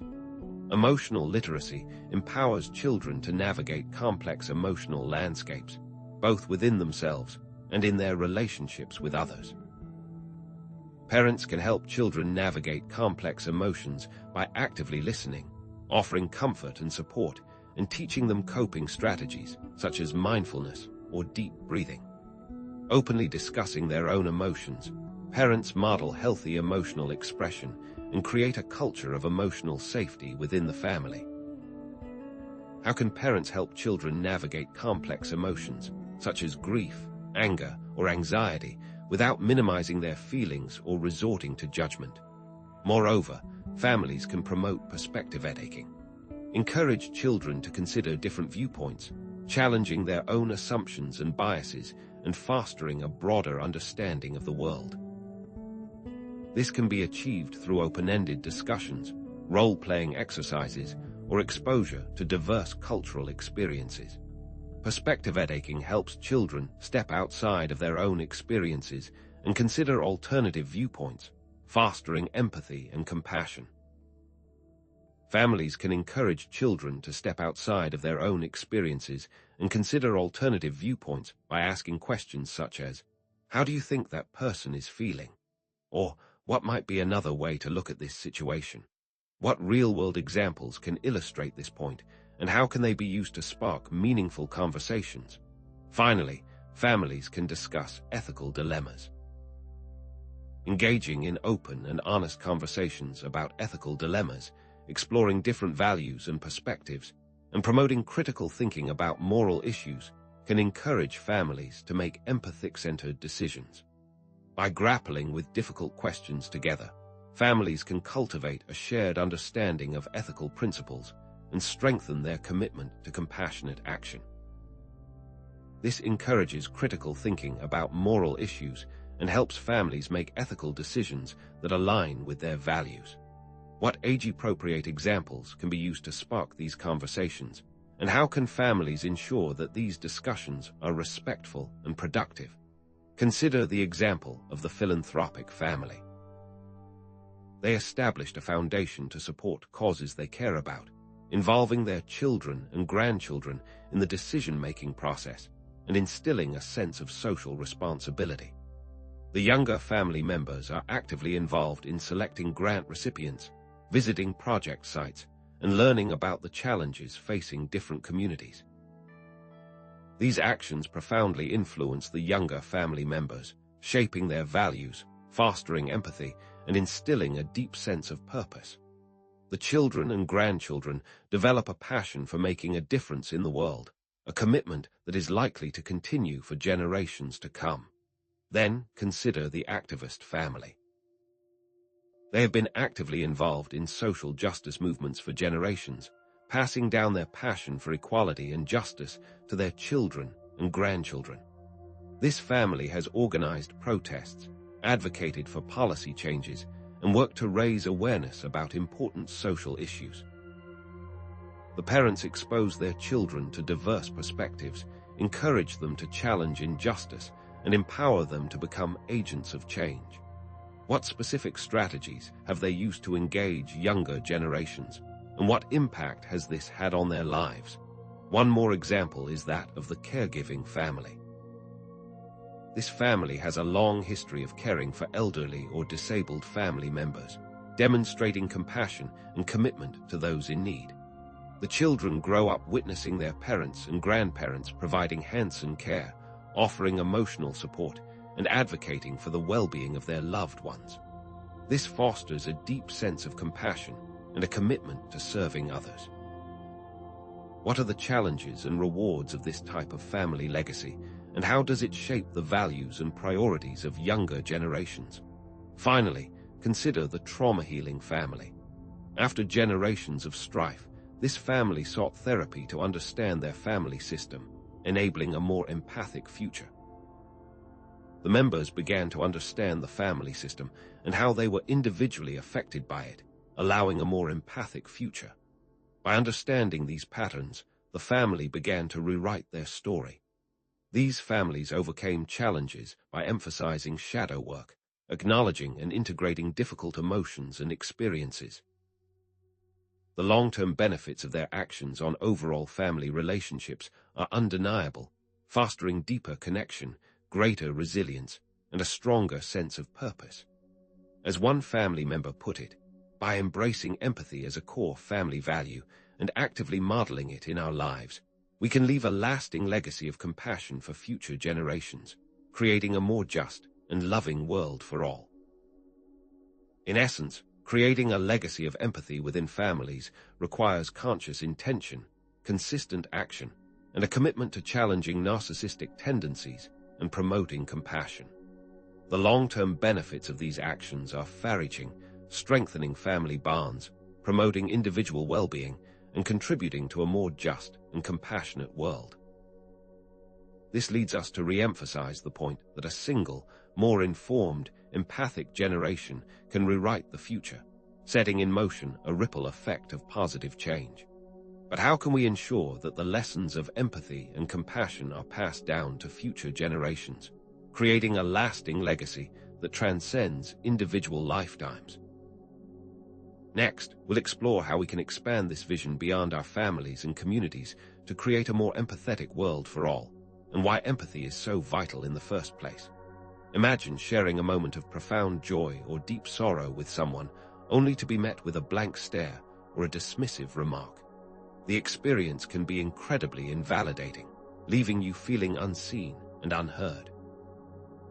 Empathy deficits, particularly in individuals with narcissistic traits, often have neurological and psychological underpinnings that extend beyond mere learned behavior or conscious malice.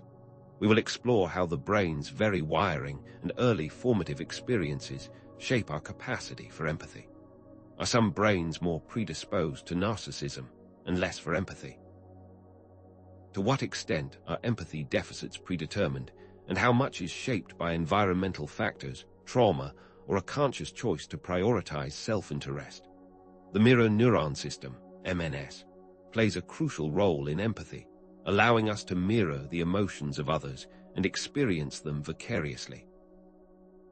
Detail how these specialized neurons fire both when we perform an action and when we observe someone else performing the same action, creating a neural resonance that allows us to understand their intentions and feelings. This mirroring process is fundamental to empathy, enabling us to step into another person's shoes and feel what they feel. Impairments in the MNS, whether due to genetic factors, developmental issues, or neurological damage, can significantly contribute to empathy deficits. Individuals with autism spectrum disorder, for example, often exhibit reduced activity in their mirror neuron systems, which may explain their difficulties with social interaction and emotional understanding. But what specific factors, environmental, genetic, or experiential, can impede the optimal functioning of the MNS, hindering the development of empathy? The amygdala, a small almond-shaped structure deep within the brain, is also critically involved in processing emotions and recognizing emotional cues. Detail how it acts as an early warning system, rapidly detecting potential threats or opportunities in the environment and triggering appropriate emotional responses. It plays a vital role in recognizing facial expressions, body language, and vocal tones, all of which provide essential information about the emotional state of others. Damage or dysfunction in the amygdala, whether caused by trauma, stroke, or other neurological conditions, can significantly impair the ability to recognize and respond to the emotions of others. Individuals with lesions in the amygdala, for instance, may struggle to identify fearful expressions or understand the emotional significance of social situations. What specific role does trauma play in disrupting amygdala function and contributing to empathy deficits? The prefrontal cortex, located at the front of the brain, is responsible for higher-level cognitive functions, including emotional regulation, impulse control, and social behavior. Detail how it allows us to inhibit impulsive reactions, weigh the consequences of our actions, and make socially appropriate decisions. It plays a critical role in empathy by enabling us to understand the perspectives of others, consider their feelings, and respond with compassion. Deficits in the prefrontal cortex, whether due to genetic factors, developmental issues, or acquired brain injuries, can lead to difficulty regulating emotions, controlling impulses, and responding appropriately in social situations. Individuals with damage to the prefrontal cortex, for example, may exhibit impulsive behavior, difficulty understanding social cues, and a lack of empathy for others. How are impulse control and empathy interconnected, and how do deficits in one area affect the other? Attachment theory posits that secure attachment relationships in early childhood are essential for developing empathy and emotional regulation skills. Detail how, when infants experience consistent, responsive caregiving, they develop a secure attachment style, characterized by trust, security, and the ability to form healthy relationships. These early experiences shape the developing brain, fostering the growth of neural circuits that support empathy and emotional regulation. Conversely, insecure attachment styles, such as avoidant or anxious attachment, can contribute to empathy deficits and narcissistic traits. Children who experience inconsistent, neglectful, or abusive caregiving may develop insecure attachment styles, characterized by fear, anxiety, and difficulty forming close relationships. These early experiences can disrupt the development of empathy circuits in the brain, leading to difficulties understanding and responding to the emotions of others. What is the long-term impact of attachment disorders on the development of empathy and the potential for narcissistic traits? Trauma can disrupt neurological and psychological development, leading to dissociation and a disconnection from one's own emotions and the emotions of others. Detail how traumatic experiences, such as abuse, neglect, or witnessing violence, can overwhelm the developing brain, leading to structural and functional changes that impair empathy. Trauma can trigger dissociation, a defense mechanism that allows individuals to detach from their emotions and experiences as a way of coping with overwhelming stress. Chronic trauma can lead to a persistent state of dissociation, making it difficult for individuals to connect with their own emotions and the emotions of others. This disconnection can manifest as empathy deficits, difficulty understanding social cues, and a lack of compassion for others. But how exactly does the cycle of trauma perpetuate itself? And how can it lead to the development of narcissistic traits as a means of survival and self-protection? Brain imaging studies using fMRI and other techniques have provided further evidence for the neurological basis of empathy deficits in individuals with narcissistic personality disorder. These studies have shown reduced activity in brain regions associated with empathy, such as the mirror neuron system, the amygdala, and the prefrontal cortex. One study, published in the journal Brain, found that individuals with narcissistic personality disorder exhibited significantly less activation in their mirror neuron systems when viewing images of people experiencing pain, suggesting a reduced capacity for vicarious emotional experience. Attachment research has consistently demonstrated the link between insecure attachment styles and empathy deficits. Studies have shown that individuals with avoidant attachment styles tend to exhibit lower levels of empathy and difficulty understanding the emotions of others, while those with anxious attachment styles may experience heightened emotional reactivity but struggle with emotional regulation. These findings support the idea that early attachment experiences play a crucial role in shaping the development of empathy circuits in the brain. Research into the effects of childhood trauma has revealed that it can disrupt the development of empathy circuits in the brain, leading to long-term emotional and social difficulties. Studies have shown that children who experience abuse or neglect exhibit reduced activity in brain regions associated with empathy, such as the amygdala and the prefrontal cortex. These findings suggest that childhood trauma can have a lasting impact on the brain's ability to process emotions and respond with compassion.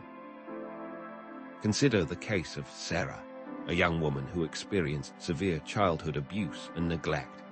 As a result, she developed significant empathy deficits, struggling to understand the emotions of others and often reacting with indifference or hostility. Brain imaging revealed reduced activity in her amygdala and prefrontal cortex, consistent with the findings of trauma research. Through intensive therapy, Sarah was able to process her traumatic experiences, develop greater emotional awareness, and cultivate more empathetic responses.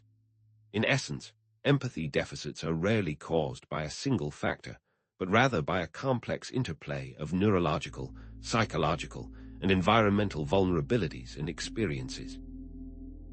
Unacknowledged trauma, repressed emotions, and distorted beliefs can significantly contribute to empathy deficits and narcissistic traits. If you have a family that does not believe in mental disorders, how does this affect mental health within the family, potentially exacerbating empathy deficits and perpetuating cycles of emotional invalidation? These intertwining factors often lead back to the concept of the shadow, the hidden and repressed aspects of our personality that we often disown or project onto others. If empathy deficits are rooted in such complex and multifaceted factors, is it possible to overcome these challenges and foster greater empathy and connection? What are the long-term effects of not addressing this issue, both for individuals and for society as a whole? Next, we'll explore specific therapeutic approaches and self-compassion practices that can help individuals overcome these challenges and cultivate greater compassion and connection, shining a light on the shadow and paving the way for a more empathetic future.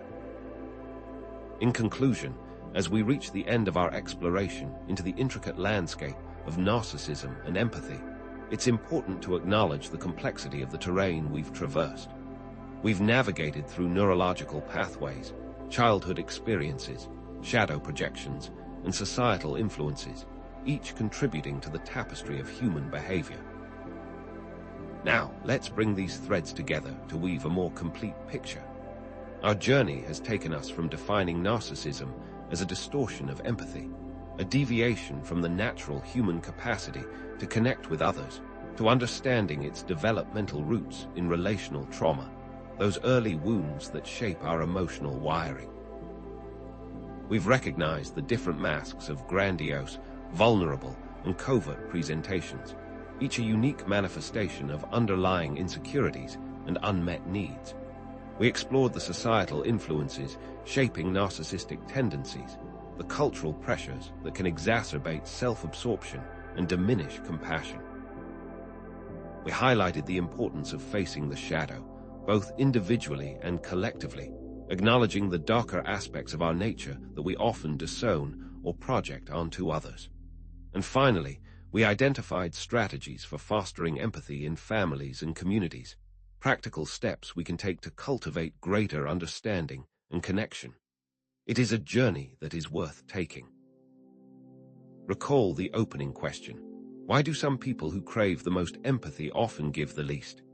Now, illuminated by our deeper understanding of the neurological, psychological, and societal dynamics at play, we see that it's not simply a matter of